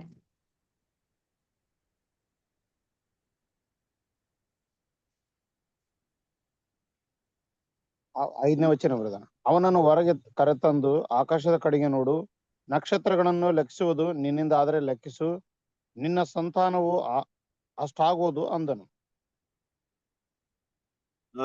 ನಿನ್ನ ಸಂತಾನವು ಅಷ್ಟಾಗುವುದು. ಯೋಚನೆ ಮಾಡ್ರಿ. ಇವತ್ತು ನಾವ್ ಯಾರಿಗಾದ್ರೂ ಒಂದ್ ಮಾತು ಹೇಳ್ಬಿಟ್ರೆ ಫಸ್ಟ್ ಅವ್ರು ಯೋಚನೆ ಮಾಡ್ತಾರೆ. ಸುಮ್ನೆ ಯಾರ ಹತ್ರ ಹೋಗ್ಬಿಟ್ಟು ನಾವ್ ಬಡತನದಲ್ಲಿ ಇರ್ಬೇಕಾದ್ರೆ ಒಂದಿನ ನಾನೇನ್ ಮಾಡ್ತೀನಿ, ಒಂದು ಒಳ್ಳೆ ದೊಡ್ಡ ಕಾರ್ ತಗೊಳ್ತೀನಿ, ನಾನು ಶ್ರೀಮಂತಿಕೆಗೆ ಮನೆ ಕಟ್ತೀನಿ ಅಂದ್ರೆ ಏನಂತಾರೆ ನಮ್ಗೆ? ಏನಂತಾರೆ ಅವರು ಮನ್ಸಲ್ಲಿ ಏನ್ ಅನ್ಕೊಂತಾರೆ? ಫಸ್ಟ್ ಏನು ಈಗ ತಿನ್ನಕ್ಕೆ ಏನಾದ್ರು ಊಟ ಇದೆಯಾ ನೋಡಪ್ಪ ನೀನು, ಹಾಕೊಳಕ್ ಬಟ್ಟೆ ಇದೆಯಾ ನೋಡು, ಅದ್ರ ಬಗ್ಗೆ ಆಮೇಲೆ ಯೋಚನೆ ಮಾಡುವಂತೆ ಅಂತ ಜನರ ಅಭಿಪ್ರಾಯ ಹೇಳ್ತಾ ಇದೀನಿ. ಕರೆಕ್ಟಾ? ಹೌದು ಹೊಟ್ಟೆಗೆ ಇಟ್ಟಿಲ್ದೇ ಇದ್ರು ಕನಸಿಗೆ ಮಾತ್ರ ಕೊರತೆ ಇಲ್ಲ ಅನ್ನೋ ರೀತಿಯಲ್ಲಿ ಜನ ಯೋಚನೆ ಮಾಡೋದುಂಟು. ಇಲ್ಲಿ ದೇವ್ರ ಈ ರೀತಿ ಮಾತು ಹೇಳ್ಬೇಕಾದ್ರೆ ಅಬ್ರಾಮ್ ಮನಸ್ಸು ಹೆಂಗಿದಿರ್ಬೋದು? ಇಲ್ಲಿ ನನ್ ಮಗನೇ ಇಲ್ಲ, ಸಂತತಿನೇ ಇಲ್ಲ, ಆದ್ರೂ ನನ್ ಸಂತಾನ ಆಕಾಶ ನಕ್ಷತ್ರದಂಗೆ ಮಾಡ್ತಾರಂತೆ ದೇವ್ರು. ಅರೆ ಏನಪ್ಪಾ ಇದು? ನನ್ ಮಗನೇ ಇಲ್ಲ. ಫಸ್ಟ್ ಆಫ್ ಆಲ್ ನಂಬುದಕ್ಕೆ ಚಾನ್ಸೇ ಇಲ್ಲ ದೇವ್ರಿಗೆ. ದೇವ್ರು ಹೇಳುವಂತ ಮಾತು ನಂಬಕ್ಕೆ ಚಾನ್ಸ್ ಇಲ್ಲ. ಅದನ್ನ ಹೇಳ್ತಿರೋದಿಲ್ಲಿ. ಆಕಾಶದ ನಕ್ಷತ್ರಗಳಷ್ಟು ಆಗೋದಕ್ಕೆ ಎಷ್ಟು ಅಂದ್ರೆ ನನಗೆ ಮೊದಲು ಸಂತತಿ ತಾನೇ ಬೇಕು. ದೇವ್ರೆ ನನಗೆ ಅದೇ ಇಲ್ವಲ್ಲ ದೇವ್ರೆ, ಯಾಕೆ ಸುಳ್ಳು ಹೇಳ್ತಿದ್ರ ನೀವು? ಫಸ್ಟ್ ನನ್ ಮಗನ್ ಕೊಡ್ರಿ, ನಕ್ಷತ್ರಗಳು ಆಗ್ಲಿ, ಆದ್ರೆ ಹೋಗ್ಲಿ, ಆಗದಿದ್ರೆ ಹೋಗ್ಲಿ ಅಂತ ಮಾತಾಡ್ಲಿಲ್ಲ ಅಬ್ರಾಮ್. ಆ ರೀತಿ ಹೇಳಿಲ್ಲ. ನಂಬುದಕ್ಕೆ ಕಾರಣವಿಲ್ಲದೆ ಇದ್ರು ಏನ್ ಮಾಡಿದ್ರು? ಅದನ್ನ ನಂಬುದ್ರು ನೋಡ್ರಿ, ಇಲ್ವಾ? ನಮ್ದೇ ಇದ್ರೆ ಬೈಬಲ್ ಅಲ್ಲಿ ಮೆನ್ಷನ್ ಮಾಡ್ತಾ ಇದ್ರು ದೇವ್ರು. ಹೀಗೆ ನಮ್ದೇ ಇದ್ದವ್ರನ್ನ ಒಂದ್ ಮೆನ್ಷನ್ ಮಾಡಿದ್ರೆ ತಾನೆ. ಸಾರಾಳ ಏನ್ ಮಾಡ್ತಾರೆ? ದೂತರು ಬಂದು ಮುಂದಿನ ವರ್ಷ ನಿಂಗೆ ಮಗು ಹುಟ್ಟುತ್ತೆ ಅಂತ ಹೇಳಿದಾಗ ಅಲ್ವಾ ನಕ್ಕೋದ್ರು. ಯಾಕೆ? ನಂಬಿಕೆ ಇಲ್ಲ. ಅಯ್ಯೋ ನನ್ಗೆ ವಯಸ್ಸಾದ್ಮೇಲೆ ಏನೋ ಕತೆ, ನನ್ಗೆ ಏನಕ್ಕಪ್ಪ ಈ ತರ ಸುಳ್ಳು ಹೇಳ್ತಿದ್ರ? ರೈಟ್ ಅಲ್ವಾ? ಅದನ್ನೇ ಏನ್ ಮಾಡ್ತಿದ್ರು? ಮೆನ್ಷನ್ ಮಾಡ್ಬಿಡ್ತಿದ್ರು ದೇವ್ರು ಕೂಡ. ಅಲ್ಲೇ ಅಬ್ರಾಮ್ ಏನ್ ಮಾಡಿದ್ರು? ನಂಬಿಕೆನ ಬಿಡ್ಲಿಲ್ಲ ಅಲ್ವಾ? ನಂಬಿಕೆನ ಅಬ್ರಾಮ್ ಅಲ್ಲಿ ತೋರ್ಸಿದ್ರು ಅನ್ನೋ ವಿಷಯನ ನೋಡ್ತೀವಿ. ನಂಬಿಕೆಗೆ ಏನೂ ಆಧಾರವಿಲ್ಲದೆ ಇದ್ದ ಕೂಡ ನಂಬಿಕೆ ತೋರ್ಸಿದ್ರಿಂದ ಏನಂತೆ? ಅನೇಕ ಜನಗಳಿಗೆ ಮೂಲ ಪಿತೃ ಆಗುವನೆಂಬ ನಿರೀಕ್ಷೆಗೆ ಆಸ್ಪದವಿಲ್ಲದಿರುವಾಗಲೂ ನಿರೀಕ್ಷಿಸಿ ನಂಬಿದನು ಅಂತ ಹೇಳ್ತಾರೆ. ಸ್ಪಷ್ಟವಾಗಿ ಹೇಳ್ಬೇಕಾರೆ ಆಕಾಶ ನಕ್ಷತ್ರ ಅಂದ್ರೆ ಏನ್ ಗೊತ್ತಪ್ಪ? ನೀನು ಒಂದು ಜನಾಂಗಕ್ಕಲ್ಲ, ಹಲವಾರು ಜನಾಂಗ ನಿನ್ನ ತಂದೆ ಅಂತ ಕರೀತಿ. ಇವತ್ತು ಯಾರೆಲ್ಲ ಅಬ್ರಾಮ್ನ ತಂದೆ ಅಂತ ಕರೀತಾ ಇದ್ರೆ? ಮುಸ್ಲಿಮ್ಸ್ ತಗೊಳ್ರಿ, ಅವರು ತಂದೆ ಅನ್ನೋದು ಅಬ್ರಾಮ್ನ. ಕ್ರಿಸ್ಟಿಯನ್ಸ್ ತಗೊಳ್ಳಿ, ಅವ್ರು ಅಬ್ರಾಮ್ನ ತಂದೆ ಅಂತಾರೆ. ಯಹೂದಿಯರ್ ತಗೊಳ್ಳಿ, ಅವ್ರು ಅಬ್ರಾಮ್ನ ತಂದೆ ಅಂತಾರೆ. ಕರೆಕ್ಟಾ? ನೋಡಿ, ಇಡೀ ಲೋಕಕ್ಕೆ ನಂಬಿಕೆಗೆ ನೋಡಿ ಆತನ ಎಷ್ಟು ದೊಡ್ಡ ಒಂದು ಜವಾಬ್ದಾರಿ, ಎಷ್ಟು ದೊಡ್ಡ ಒಂದು ಕೆಲಸ, ಒಂದು ಹೆಸರನ್ನ ದೇವ್ರು ಕೊಟ್ಟಿದ್ದಾರೆ ಅಬ್ರಾಮ್ಗೆ, ಅಲ್ವಾ? ಆದ್ರೆ ಅಲ್ಲಿ ನಂಬೋದಕ್ಕೆ ಕಾರಣವಾಗಿಲ್ಲ, ಕಾರಣಗಳೇ ಇಲ್ಲ, ಚಾನ್ಸಸ್ಸು ಇಲ್ಲ, ಆದ್ರೂ ಕೂಡ ನಂಬಿದ್ದಾರೆ ಅಂತ ಹೇಳ್ಬೇಕಾರೆ ಇದೇ ನಂಬಿಕೆ ದೇವರು ಯಾರಲ್ಲಿ ನೋಡ್ತಾ ಇದಾರೆ ಇವತ್ತು? ನಮ್ಮಲ್ಲಿ ನೋಡ್ತಾ ಇದ್ರು. ನಮ್ಮಲ್ಲೂ ನೋಡ್ತಾ ಇದಾರೆ. ಕರೆಕ್ಟಾ? ಇವತ್ತು ಕ್ರಿಸ್ತನ ಪಿತೆ ಸಹೋದರರೇ, ನಾವೆಲ್ಲರೂ ನಂಬಿಕೆಯಿಂದಾನೆ ಹೋಗ್ತಾ ಇದೀವಿ. ಈ ನಂಬಿಕೆ ಹೇಗಿದೆ ಅಂದ್ರೆ, ಒಂದು ಈ ಸ್ಪೆಸಿಫಿಕ್ ಸಾಗರ ಅಂತ ಕೇಳಿದ್ರ ನೀವು? ಎಷ್ಟು ಜನ ಕೇಳಿದ್ರ ಸ್ಪೆಸಿಫಿಕ್ ಸಾಗರ ಅಂತ? ಕೇಳಿಲ್ಲ ಬ್ರದರ್ ನಾವು. ಕೇಳಿಲ್ವಾ? ಭೂಪಟದಲ್ಲಿ ನೋಡ್ರಿ, ಮ್ಯಾಪಲ್ಲಿ ನೋಡ್ರಿ, ಸ್ಪೆಸಿಫಿಕ್ ಓಷನ್ ಅಂತಿದೆ. ಇತಿಹಾಸದಲ್ಲಿ ಅಮೆರಿಕದ ಕೆಳಭಾಗದಲ್ಲಿ ಇರುವಂತ ವಿಷಯ. ಆ ಸ್ಪೆಸಿಫಿಕ್ ಅಂದ್ರೆ ಏನಂತ ಅರ್ಥ ಅಂದ್ರೆ, ಸ್ಪೆಸಿಫಿಕ್ ಅಂತ ಕೇಳಿದಾಗ ಅದಕ್ಕೆ ಕನ್ನಡದಲ್ಲಿ ಶಾಂತ ಸಾಗರ ಅಂತ ಕರೀತಾರೆ. ಶಾಂತ ಸಾಗರ ಅಂದ್ರೆ ಏನ್ ಗೊತ್ತಾ? ಅಲ್ಲಿ ನೀವು ಹೋದ್ರೆ, ಹಡಗಲ್ಲಿ ಹೋದ್ರೆ ಸುತ್ತಲೂ ತುಂಬಾ ದೊಡ್ಡ ಸಾಗರ, ಸಮುದ್ರ ಅಂದ್ರೆ ತುಂಬಾ ಉದ್ದಕ್ಕಿರುತ್ತೆ. ಅಲ್ಲಿ ಒಂದು ಅಲೆನೂ ಇರಲ್ವಂತೆ, ಗ್ಲಾಸ್ ಟೈಪ್ ಇರುತ್ತೆ ಆ ಸಾಗರ. ಅದು ಒಳ್ಳೆ ಕನ್ನಡಿ ಇದ್ದಂಗಿರುತ್ತೆ. ಯಾವುದೇ ಒಂದು ಸಣ್ಣ ಇದು ಇರಲ್ಲ ಆ ಪ್ಲೇಸ್, ಆತರ ಇರುತ್ತಂತೆ. ಆತರ ಏನಕ್ಕೆ ಹೇಳ್ತಾ ಇದೀನಿ ಅಂದ್ರೆ, ಕೆಲವೊಂದು ಟೈಮಲ್ಲಿ ನಮ್ಮ ನಂಬಿಕೆಗಳೆಲ್ಲ ಇದೇ ತರ ಇರೋದು. ಆದ್ರೆ ಒಂದು ಕಲ್ಲು ಬಿದ್ರೆ ಮಾತ್ರ ಗೊತ್ತಾಗುತ್ತೆ. ಏನ್ ಹೇಳಕ್ ಬರ್ತಾ ಇದೀನಿ ಅಂದ್ರೆ, ಕೆಲವೊಂದು ಟೈಮಲ್ಲಿ ನಾವು ನಂಬಿಕೆನ ಇಟ್ಕೊಂಡಿರ್ತೀವಿ. ಯಾತರ ನಂಬಿಕೆ ಅಂದ್ರೆ, ಯಾರೂ ಶೇಕ್ ಮಾಡದಿರೋ ತರ ನಂಬಿಕೆ. ಆದ್ರೆ ಯಾರಾದ್ರೂ ಒಂದು ಸಂದೇಹ ಮಾತ್ರ ತಂದ್ಬಿಟ್ರೆ ಸಾಕು, ನಮ್ ನಂಬಿಕೆ ಎಲ್ಲ ಶೇಕ್ ಆಗ್ಬಿಡುತ್ತೆ. ಅಲ್ಲಿವರೆಗೂ ನಮ್ ನಂಬಿಕೆ ಸ್ಟ್ರಾಂಗ್ ಆಗಿರುತ್ತೆ. ಏನೋ ಡೌಟ್ ಮಾತ್ರ ತಂದ್ರೆ ಸಾಕು, ಅಲ್ಲೇ ನಮ್ ನಂಬಿಕೆ ಅಲ್ಲೇ ಬಿದ್ದೋಗುತ್ತೆ. ಸರಿದೆ, ಇವತ್ತು ದೇವ್ರ ಮಕ್ಳು ಇದನ್ನ ಅರ್ಥ ಮಾಡ್ಕೊಬೇಕು. ಅಬ್ರಾಮ್ ಈ ರೀತಿ ಎಲ್ಲಾದ್ರೂ ಬಿದ್ದೋಗಿದ್ರೆ ಎಷ್ಟು ಸನ್ನಿವೇಶಗಳಿತ್ತು ಗೊತ್ತಾ ಬೀಳೋದಕ್ಕೆ? ಅವರು ಎಲ್ಲೆಲ್ಲಾ ಬೀಳ್ಬೋದಾಯ್ತು, ಎಲ್ಲೆಲ್ಲಾ ನಂಬಿಕೆ ಕಳ್ಕೊಬೋದಾಯ್ತು. ಬೇಡವೇ ಬೇಡಪ್ಪ ತಂದೆ, ಯಾರಂತ ಗೊತ್ತಿಲ್ಲ, ದೇವ್ರು ಯಾರಂತ ಗೊತ್ತಿಲ್ಲ, ಯಾವ್ದೋ ವಾಯ್ಸ್ ಕೇಳ್ತಾ ಇದೆ ನನಗೆ, ಅದು ನಂಬ್ಕೊಂಡು ಇಷ್ಟು ದೂರ ಬಂದು ತಪ್ಪು ಮಾಡ್ಬಿಟ್ಟಿದ್ದೀನಿ, ನನ್ ಮಗು ಆಗಲ್ಲ, ಏನೂ ಆಗಲ್ಲ, ನನ್ನ ತಂದೆ ಮನೆಗೆ ಹೊಟ್ಟೋಗ್ಬಿಡ್ತೀನಿ, ಯಾಕಡೆ ಎಲ್ಲಿಂದ ಬಂದೋ ನಾನು ಅಲ್ಲಿಗೆ ಹೋಗಿ ಅಲ್ಲೇ ಸರಿ ನಮ್ಮ ಕುಟುಂಬದವ್ರ ಜೊತೆ, ನಮ್ಮ ಸಂಬಂಧರ ಜೊತೆ ಸೆಟ್ಲ್ ಆಗ್ಬಿಡ್ತೀನಪ್ಪ. ಬೇಡವೇ ಬೇಡ, ಈ ಒಂದು ವಾಗ್ದಾನ ಮಾಡಿದಂತ ದೇಶನೂ ಬೇಡ, ಸಂತತಿ ಬೇಡ ಅಂತ ಯಾವಾಗ್ಲೂ ಹೊರಟ್ಬೋದಾಯ್ತು. ಇಸ್ರೇಲ್ ಜನ ಯೋಚನೆ ಮಾಡಿಲ್ವಾ? ಅಡವಿಯಲ್ಲಿ ಕರ್ಕೊಂಡ್ ಬರ್ಬೇಕಾದ್ರೆ ನಾವ್ ಇಲ್ಲಿ ಬಂದ್ ಸಾಯ್ಬೇಕಾ, ಇಲ್ಲಿ ಬಂದ್ ಕಷ್ಟ ಪಡ್ಬೇಕಾ, ನಾವು ಐಗುಪ್ತಿಗೆ ತಿರುಗಿ ಹೋಗ್ಬಿಡ್ತೀವಿ ಅಂತ ಯೋಚನೆ ಮಾಡಿಲ್ವಾ? ಆತರ ಶೋಧನೆ ಬರ್ಲಿಲ್ವಾ ಅವ್ರಿಗೆ? ಅಬ್ರಾಮ್ಗೆ ಆತರ ಶೋಧನೆ ಬರ್ಲಿಲ್ವಾ? ಎಂತ ಶೋಧನೆಗಳೆಲ್ಲ ಬಂತು ಕ್ರಿಸ್ತನ ಪ್ರಿಯಸರ, ಎಂತ ಕಷ್ಟಗಳೆಲ್ಲ ಬಂತು. ಆ ಟೈಮಲ್ಲಿ ಒಂದು ಕ್ಷಣ ಯೋಚನೆ ಮಾಡಿದೆ, ನಾನು ಒಬ್ಬಂಟಿಗನಾಗಿರುತ್ತಾನೆ ಇಷ್ಟೊಂದು ಕಷ್ಟ, ನನ್ ಜೊತೆ ಯಾರೂ ಇಲ್ಲ, ದೇವರ ವಾಯ್ಸ್ ಅಂತ ಕೇಳ್ಬಿಟ್ಟು ನಾನು ಇಷ್ಟು ದೂರ ಬಂದ್ಬಿಟ್ಟಿದ್ದೀನಿ, ನಾನು ತಿರುಗಿ ಹೊಟ್ಟೋಗ್ಬಿಡ್ತೀನಿ ಅಂತ ಹೊಟ್ಟೋಗ್ಬಿಟ್ಟಿದ್ರೆ ಆಗ್ತಿದ್ರ ನಂಬಿಕೆ ತಂದೆಯವರು? ಹಂಗೆ ನಮ್ ಜೀವನದಲ್ಲಿ ಕೂಡ ಸರಿ, ಕೆಲವೊಂದು ಕ್ಷಣದಲ್ಲಿ ಕೆಲವರಿಗೆ ಹೆಂಗ್ ಯಾವ ರೀತಿ ಕಷ್ಟ ಇರುತ್ತೆ ಅಂದ್ರೆ, ಅಯ್ಯೋ ನಾನು ಬಾಬಿಲೋನಲ್ಲಿ ಇದ್ರೆ ಚೆನ್ನಾಗಿರ್ತಿತ್ತಪ್ಪ, ಅಯ್ಯೋ ನಾನು ಲೋಕದಲ್ಲಿ ಇದ್ರೆ ಚೆನ್ನಾಗಿರ್ತಪ್ಪ, ಯಾಕ್ ತಾನೇ ಬಂದೋ ಈ ಸತ್ಯಕ್ಕೆ, ಯಾಕ್ ತಾನೇ ಈ ಸಹೋದರ ಜೊತೆ ಎಲ್ಲ ನಾನು ಸಹವಾಸ ಇಟ್ಕೊಂಡು, ಏನಕ್ಕೆ ಬೇಕು ನನಗೆ ಸತ್ಯ ಅನಿಸ್ಬಿಡುತ್ತೆ ಕ್ರಿಸ್ತನ ಪ್ರೀತಿಯ ಸಹೋದರರೇ. ನಂಬಿಕೆನ ಕಳ್ಕೊಳ್ಳುವಂತ ವಿಷಯಗಳೇ ಬರುತ್ತೆ. ಪರೀಕ್ಷೆ ಅದೇ ಅಲ್ವಾ? ಅಬ್ರಾಮನ ದೇವ್ರ ಪರೀಕ್ಷೆ ಮಾಡದೆ ನಂಬಿಕೆ ತಂದೆ ಅಂತ ಮಾಡ್ಬಿಟ್ರ? ಏನು ಟೆಸ್ಟ್ ಹಿಡ್ದ ಹಂಗೆ ಕರ್ಕೊಂಡ್ಬಿಟ್ರ? ಆ ಪರೀಕ್ಷೆನೆಲ್ಲ ಗೆದ್ದು ಗೆದ್ದು ಗೆದ್ದು ಕೊನೆಗೆ ತನ್ನ ಮಗನ್ನ ಕೊಡ್ಬೇಕು ಅಂತ ಬಂದಾಗ್ಲೂ ಕೂಡ ಆ ನಂಬಿಕೆನ ತೋರಿಸದೇ ಇರ್ಬೇಕು. ಅದು ಕ್ರಮೇಣ ನೋಡ್ರಿ, ನಂಬಿಕೆಗೆ ಅನುಗುಣವಾದಂತ ಶೋಧನೆ ಬರ್ತಾ ಬರ್ತಾ ತೀವ್ರವಾಗ್ತಿರೋದನ್ನ ಗಮನಿಸ್ ನೋಡ್ರಿ ನೀವು. ಆರಂಭದಲ್ಲಿ ಇದು ಕಡಿಮೆ ಇತ್ತು, ಲೋತನ ಹೋದಾಗ ಅಷ್ಟೇನು ದೊಡ್ಡದಾಗಿರ್ಲಿಲ್ಲ. ನೆಕ್ಸ್ಟ್ ಬರುವಂತ ವಿಷಯ ಇನ್ನೂ ತುಂಬಾ ಇತ್ತು. ಇಷ್ಮೇಲ್ ಹೊಟ್ಟೋದ್ರು ಅಲ್ವಾ? ನೋಡಿ, ಇಷ್ಮೇಲ್ ಹೊಟ್ಟ ಹೋಗ್ಬೇಕಾರೆ ಈಸಾಕಲ್ಲಿ ಹುಟ್ಟಿದ್ರು, ಇಷ್ಮೇಲ್ ಮೇಲೆ ಆ ಪ್ರೀತಿನ ತೋರಿಸ್ಬಿಟ್ಟಿದ್ರು ದೇವ್ರು. ಆದ್ರೂ ಏನ್ ಮಾಡ್ತಾರೆ, ಈಸಾಕನಿಂದನೇ ಸಂತತಿ ಬರ್ಬೇಕಂತ ಹೇಳ್ತಾ ಇದಾರೆ. ಈಸಾಕನ ಬೆಳಿತಾ ಇದಾರೆ, ಈಸಾಕನ ಕೊಟ್ಬಿಡ್ಬೇಕು ಅಂದ್ರೆ ಇಷ್ಮೇಲ್ ಇದ್ದಾದ್ರೂ ಪರವಾಗಿಲ್ಲಪ್ಪ, ದೇವ್ರಿಗೆ ಬೇಕಾದ್ರೆ ಈಸಾಕನ ಕೊಟ್ಟೋಗ್ಬೋದು. ಇಷ್ಮೇಲ್ ಬೇರೆ ಇಲ್ವಲ್ಲಪ್ಪ, ಇರೋದು ಒಬ್ಬೇ ಮಗ, ಇವನು ಹೊಟ್ಟೋಗ್ಬಿಟ್ರೆ ಇನ್ಮೇಲೆ ಇನ್ನೊಂದು ಮಗು ಹುಟ್ಟುತ್ತಾನ? 100 ವಯಸ್ಸಲ್ಲಿ ಹುಟ್ಟಿದ್ದೆ ದೊಡ್ಡ ವಿಷಯ, ಇನ್ಮೇಲೆ ಇನ್ನೊಂದು ಮಗು ಹುಟ್ಟತಾನ? ಇದೆಲ್ಲ ನೋಡ್ರಿ, ಇದೆಲ್ಲ ಎಷ್ಟೆಲ್ಲ ಒಂದು ಡೌಟ್ ಬಂದಿರ್ಬೋದು ಅಬ್ರಾಮ್ನಿಗೆ. ಆದ್ರೆ ಏನ್ ಮಾಡಿಲ್ಲ, ಆ ಡೌಟ್ ಸ್ವಲ್ಪನೋ ಆ ಸಂದೇಹಕ್ಕೆ ಅವಕಾಶ ಕೊಡ್ಲಿಲ್ಲ. ಕಳಿಸ್ತಾ ಇದೆಯಾ ಸಹೋದರ ಸರ್? ಇಲ್ಲ, ಈ ಪಾಠ ಇದು ನಮ್ ಪಾಠ ಕಳಿಸ್ತಾ ಇದೆಯಾ? ನಮ್ ಕಾಯಿಲೆ ಬಂದಾಗ ನಾವು ಟ್ಯಾಬ್ಲೆಟ್ ತಗೊಳ್ತೀವಿ ಅಲ್ವಾ? ಆ ಕಾಯಿಲೆ ಗುಣ ಆಗೋದಿಗೆ ಟ್ಯಾಬ್ಲೆಟ್ ತಗೊಳ್ತೀವಿ, ಎಷ್ಟೋ ಶರೀರದ ವಿಷಯಗಳಿಗೆ ಪ್ರಾಮುಖ್ಯತೆ ಕೊಡ್ತೀವಿ. ಅಪನಂಬಿಕೆ ಅಂತ ಬಂದಾಗ ಅಬ್ರಾಹ್ಮಣ ಅಂತ ಟ್ಯಾಬ್ಲೆಟ್ ನ ತಗೊಳ್ತೀವ ಕ್ರಿಸ್ತನ ಪ್ರೀತಿಯ ಸಹೋದರರೇ? ಅಪನಂಬಿಕೆ ಅಂತ ನಮ್ಮ ಮೈಂಡಲ್ಲಿ ಬಂದಾಗ ಅಬ್ರಾಹ್ಮಣ ಜೀವಿತವನ್ನ ಒಂದು ನಾವು ಮೆಡಿಸಿನ್ ಆಗಿ ತಗೊಳ್ತೀವ ನಮ್ ಲೈಫ್ಗೆ. ನೋಡಿ, ಅವ್ರು ನೋಡಿ ನಾವು ಗುಣಮುಖರಾಗ್ತೀವ, ಅಪನಂಬಿಕೆಯಿಂದ ಹೊರಡೆ ಬರ್ತೀವ. ಎಂತ ಒಂದು ಸಮಸ್ಯೆಗಳು ಇದ್ದಿರ್ಬೋದು ಅಬ್ರಾಮ್ಗೆ. ಅದರಿಂದ ದೇವ್ರ ಮಕ್ಳು ಇದನ್ನೆಲ್ಲ ಮನಸ್ಸಲ್ಲಿ ಇಟ್ಟು ನಾವು ನೋಡ್ಬೇಕು. ನಂಬೋದಕ್ಕೆ ಆಸ್ಪದವೇ ಇಲ್ಲ, ಕಾರಣವೇ ಇಲ್ಲ. ಇವತ್ತು ಕೂಡ ನಮ್ಗೆ ಹಂಗೆ. ನಾನು ಅದನ್ನೇ ಆ ಪಾಯಿಂಟ್ ಹೇಳಕ್ ಹೊರಟೆ. ಏನ್ ಹೇಳಕ್ ಹೊರಟ ಅಂದ್ರೆ, ನಂಬ್ಕೊಂಡ್ ಬಂದ್ಬಿಟ್ಟಿದ್ರ ಸತ್ಯವನ್ನ.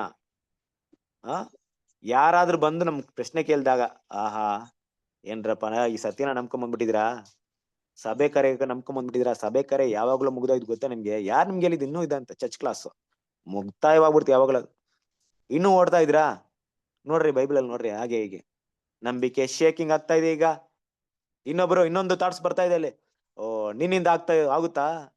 ನಿನ್ನ ಬಲಹೀನತೆ ನೋಡು, ನಿನ್ ಕೈಯಿಂದ ಆಗುತ್ತಾ? ಈ ಕ್ರಿಸ್ತನ ಸ್ವರೂಪ ಬೆಳೆಸಕ್ ಆಗುತ್ತಾ? ಸುಳ್ಳು ಹೇಳ್ಬೇಡ, ನಿಜ ಹೇಳು, ನಿನ್ ಕೈಯಿಂದ ಆಗುತ್ತಾ? ಖಂಡಿತ ನಿನ್ ಕೈಯಿಂದ ಆಗಲ್ಲಪ್ಪ. ಬಿಟ್ಬಿಡು, ಅದನ್ನ ಬಿಟ್ಬಿಟ್ಟು ಲೋಕಕ್ಕೆ ಚೆನ್ನಾಗಿ ಬದ್ಬಿಟ್ಟು ಹೋಗು, ಚೆನ್ನಾಗಿ ಸುಖ ಹೋಗೋ ಬದುಕು. ಇದೊಂದು ಆಲೋಚನೆ ಬರುತ್ತೆ, ನಂಬಿಕೆ ಶೇಕ್ ಆಗ್ಬಿಡುತ್ತೆ. ಈ ತರ ಹಲವಾರು ವಿಷಯಗಳು ಬರುತ್ತೆ. ಡಾಕ್ಟ್ರಿನ ಒಂದು ನಮ್ಮ ಅಪನಂಬಿಕೆ ಬರುತ್ತೆ, ಅಲ್ಲೊಂದು ಅಪನಂಬಿಕೆ ಬರುತ್ತೆ. ಹೀಗೆ ನಮ್ಮ ಸಹೋದರ ಮಧ್ಯದಿಂದ ಬರ್ಬೋದು, ನಮ್ಮ ಸ್ವಂತದವರಿಂದ ಬರ್ಬೋದು, ನಮ್ಮ ಕೆಲಸ ಮಾಡೋ ಕಡೆಯಿಂದ ಬರ್ಬೋದು, ನಾವು ಸುಮ್ನೆ ಕುತ್ಕೊಂಡಿರುವಾಗ ಬರುವಂತ ಆಲೋಚನೆಗಳಿಂದ ಬರ್ಬೋದು, ನಾವು ಫೋನಿಂದ ಬರ್ಬೋದು. ಎಲ್ಲೋ ಒಂದ್ ಕಡೆ ನಮ್ ನಂಬಿಕೆ ಶೇಕ್ ಆಗುತ್ತೆ, ನಾವು ಗುರಿ ಮುಟ್ಟದೇ ಇರೋ ಹಾಗೆ. ಆದ್ರೂ ಕೂಡ ಇಸಾಕನು ತನ್ನ ಮಗನ ಬಲಿ ಕೊಟ್ಟ ಹಾಗೆ ನಮ್ಮ ಮಾಂಸವನ್ನ ನಾವು ಏನ್ ಮಾಡ್ಬೇಕು, ಕೊನೆ ತನಕ ಬಲಿ ಕೊಟ್ಟು ಕ್ರಿಸ್ತನಿಗೋಸ್ಕರ ಮರಣ ನಂಬಿಕಸ್ಥನಾಗಿ ಇಲ್ದೇ ಇದ್ರೆ ಜೀವವೆಂಬ ಜಯಮಾಲೆನ ಹೊಂದೋದಿಕ್ಕೆ ಆಗಲ್ಲ ಅನ್ನೋದಕ್ಕೆ ಅಬ್ರಾಮ್ ನಮ್ಗೆ ಬ್ಯೂಟಿಫುಲ್ ಎಕ್ಸಾಂಪಲ್ ಆಗಿದೆ. ಕ್ರಿಸ್ತನ ಪ್ರೀತಿಯ ಸಹೋದರರೇ, ಇದೆಲ್ಲ ಇದ್ರೂ ಕೂಡ ದೇವ್ರ ಮಕ್ಳು ಇವತ್ತು ಕಣ್ಣಿಗೆ ಕಾಣಿಸದೇ ಇರುವಂತ ವಿಷಯಗಳ ಮೇಲೆ ನಂಬಿಕೊಂಡಿದ್ದೀವಿ. ಏನಪ್ಪಾ, ನಾನು ಝೂಮ್ ಅಲ್ಲಿ ಪಾಠ ಮಾಡ್ತಾ ಇದೀನಿ, ವಾಕ್ಯವನ್ನ ತೋರಿಸ್ತಾ ಇದೀನಿ ಅಷ್ಟೇ. ಅಬ್ರಾಮ್ ಯಾರು ನೋಡಿದ್ದೋ, ಈಸಾಕ್ನ ಯಾರು ನೋಡಿದ್ದೋ, ತಂದೆಯ ದೇವ್ರನ್ನ ಯಾರು ನೋಡಿದ್ದು, ಯೇಸು ಕ್ರಿಸ್ತನ ಯಾರು ನೋಡಿದ್ದೋ ಅಲ್ಲ? ಏನು ನೋಡಿಲ್ಲ. ಹೇಳೋದನ್ನ ನಂಬಬೇಕು. ಎವಿಡೆನ್ಸ್ ಇಲ್ಲ, ಪರಲೋಕ ಇದೆಯಾ ಇಲ್ವಾ ಅಂತ ಗೊತ್ತಿಲ್ಲ ಅಲ್ವಾ? ಎಷ್ಟೋ ವಿಷಯಗಳನ್ನ ಸತ್ಯವೇದ ವಾಕ್ಯದ ಆಧಾರದ ಮೇಲೆ ನಂಬಬೇಕಾಗಿದೆ ನಾವು ಇವತ್ತು. ಆ ವಾಕ್ಯ ಮಾತ್ರ ಇಲ್ಲದೆ ಇದ್ರೆ ನಂಬಿಕೆ ಕಾರಣವಿಲ್ಲ. ಆ ವಾಕ್ಯವನ್ನ ಸರಿಯಾಗಿ ಅರ್ಥ ಮಾಡ್ಕೊಂಡು ನಂಬದೇ ಇದ್ರೆ ನಮ್ಮ ನಂಬಿಕೆ ಶೇಕ್ ಆಗ್ಬಿಡುತ್ತೆ. ಕರೆಕ್ಟಾ? ಡಾಕ್ಟ್ರಿನ್ ಮೇಲೆ ಚೇಂಜಸ್ ಆಗ್ಬಿಡುತ್ತೆ ನಂಬಿಕೆ. ನಮ್ಮ ದೇವರ ಚಿತ್ತದ ಮೇಲೆ, ದೇವರ ಕರೆಯುವಿಕೆ ಮೇಲೆ ಚೇಂಜ್ ಆಗ್ಬಿಡುತ್ತೆ. ಪ್ರತಿಯೊಂದು ಕೂಡ ದೇವ್ರ ಮಕ್ಳು ಇವತ್ತು ನಾವು ನಿಂತಿರೋದೆ ಆ ನಂಬಿಕೆಯಿಂದಲೇ. ಆದ್ರಿಂದ ಆ ನಂಬಿಕೆನ ಏನ್ ಮಾಡ್ಬಾರ್ದು, ಕೊನೆ ಕ್ಷಣದವರೆಗೂ ದೇವ್ರ ಮಕ್ಳು ಬಿಡಲೇಬಾರ್ದು. ಕರೆಕ್ಟಾ? ಇಡೀ ಲೋಕಕ್ಕೆ ನಿಮ್ ದೇವ್ರ ಎಲ್ಲಂದ್ರು, ನಿನ್ನ ಆಕಾಶ ನಕ್ಷತ್ರಗಳಾಗುವಂತ ನಿನ್ನ ಸಂತತಿನ ನಿನ್ನ ಹೆಚ್ಚಿಸ್ತೀನಿ ಅಂತ ಅಬ್ರಾಹ್ಮಣಿಗೆ ಮಾಡಿದಂತ ವಾಗ್ದಾನ ಅಬ್ರಾಮ್ ಪುನರ್ತನ ಬಂದಾಗ ನೋಡಿ ಸಂತೋಷ ಪಡುವಂತ ವಿಷಯ ಏನಂತ ಗೊತ್ತಾ ನಿಮ್ಗೆ? ಈ ಸಮುದ್ರದ ಉಸುಬು, ಆಕಾಶದ ನಕ್ಷತ್ರ, ಆ ಆಕಾಶದ ನಕ್ಷತ್ರವಾಗುವಂತ ಜನರು ಕೂಡ ನನ್ನ ನಂಬಿಕೆಯನ್ನು ನೋಡಿ ಪಾಠ ಕಲ್ತು ನಂಬಿಕೆಯಿಂದ ಗುರಿಯನ್ನ ಮುಟ್ಟಿದ್ದಾರೆ ಅಂತ ನೋಡಿ ಏನ್ ಮಾಡ್ತಾರೆ? ಅಬ್ರಾಮ ಸಂತೋಷ ಪಡ್ತಾರೆ. ನನ್ನ ಮೂಲಕ ಪಾಠ ಕಲ್ತು ಅವ್ರು ಮಹಾಪದವಿಯನ್ನ ಗಳಿಸ್ಕೊಂಡ್ರಪ್ಪ. ನನ್ನನ್ನ ದೇವ್ರು ಅವ್ರಿಗೆ ಪಾಠವಾಗಿ ಇಟ್ಟಿದ್ರಲ್ಲ, ನಂಬಿಕೆಗೆ ತಂದೆ ಆಗಿರುವಂತ ಪಾಠ ನನ್ನ ಮೂಲಕ ಅವ್ರು ಕಳ್ಸಿಕೊಟ್ರಲ್ಲ ನೋಡಿ, ಅವ್ರು ಆ ಓಟವನ್ನ ಓಡಿ ಮುಗಿಸಿದ್ರಲ್ಲ, ನನ್ನ ನಂಬಿಕೆ ನಮ್ದೇ ಇದ್ರ ನಕ್ಷತ್ರ ಆಗ್ತಾ ಇರ್ಲಿಲ್ವಲ್ಲ ಅವರು ಅಂತ ತಿಳ್ಕೊಂಡು ಏನ್ ಮಾಡ್ತಾರೆ? ಸಂತೋಷ ಪಡ್ತಾರೆ. ಕ್ರಿಸ್ತನ ಪ್ರೀತಿಯ ಸಹೋದರರೇ, ಇದೆಲ್ಲ ವಿಷಯಗಳನ್ನ ಅರ್ಥ ಮಾಡ್ಕೊಂಡು ಬರುವಂತ ದಿನಗಳಲ್ಲಿ ಇನ್ನೂ ಹೆಚ್ಚಾಗಿ ದೇವರ ಮೇಲೆ ಇರುವಂತ ನಂಬಿಕೆನ ಬಿಡದೆ, ನಮ್ಮ ಮುಂದೆ ಇಟ್ಟಿರುವಂತ ಬಿರುದನ್ನ ಗೊತ್ತು ಮಾಡಿಕೊಂಡು ಹಿಂದಿನದನ್ನ ಮರೆತು ಅಲ್ವಾ, ನಂಬಿಕೆಯನ್ನು ಹುಟ್ಟಿಸುವವನು ಪೂರೈಸುವನು ಆಗಿರುವಂತ ಯೇಸು ಕ್ರಿಸ್ತನ ನೋಡಿ ಏನ್ ಮಾಡೋಣ? ನಮ್ಮ ಓಟ ನೋಡೋದಕ್ಕೆ ದೇವ್ರು ನಮ್ಗೆ ಸಹಾಯ ಮಾಡ್ಲಿ. ಈ ಒಂದು ಪಾಠವನ್ನ ದೇವರ ತಂದೆ ದೇವರು ಈ ಸಮಯದಲ್ಲಿ ಕೊಟ್ಟಿದ್ದಾರೆ. ದೇವರು ಈ ಪಾಠವನ್ನ ಆಶೀರ್ವದಿಸಲಿ. ಕ್ರಿಸ್ತನ ಪ್ರೀತಿಯ ಸಹೋದರರೇ, ಏನಾದ್ರು ಹೇಳೋದಕ್ಕೆ ಏನಾದ್ರು ಕಾರಣ ಈ ವಿಷಯಗಳಿದೆಯಾ ನಿಮ್ಗೆ? ಯಾರಾದ್ರೂ ಏನಾದ್ರು ಮಾತಾಡ್ತೀರಾ? ಡೌಟ್ಸ್ ಏನಾದ್ರು ಇದೆಯಾ? ಪ್ರಶ್ನೆಗಳು ಏನಾದ್ರು ಇದೆಯಾ? ಥ್ಯಾಂಕ್ಸ್. ಓಕೆ, ಸರಿ. ನಾವು ರಾತ್ರಿ ಗೀತೆಗಳನ್ನ ಓದಿ ಪಾಠವನ್ನ ಮುಗಿಸೋಣವಾ? ಹಾ ಬ್ರದರ್. ಯಾರು ಓದ್ತೀರಾ ರಾತ್ರಿ ಗೀತೆಗಳನ್ನ?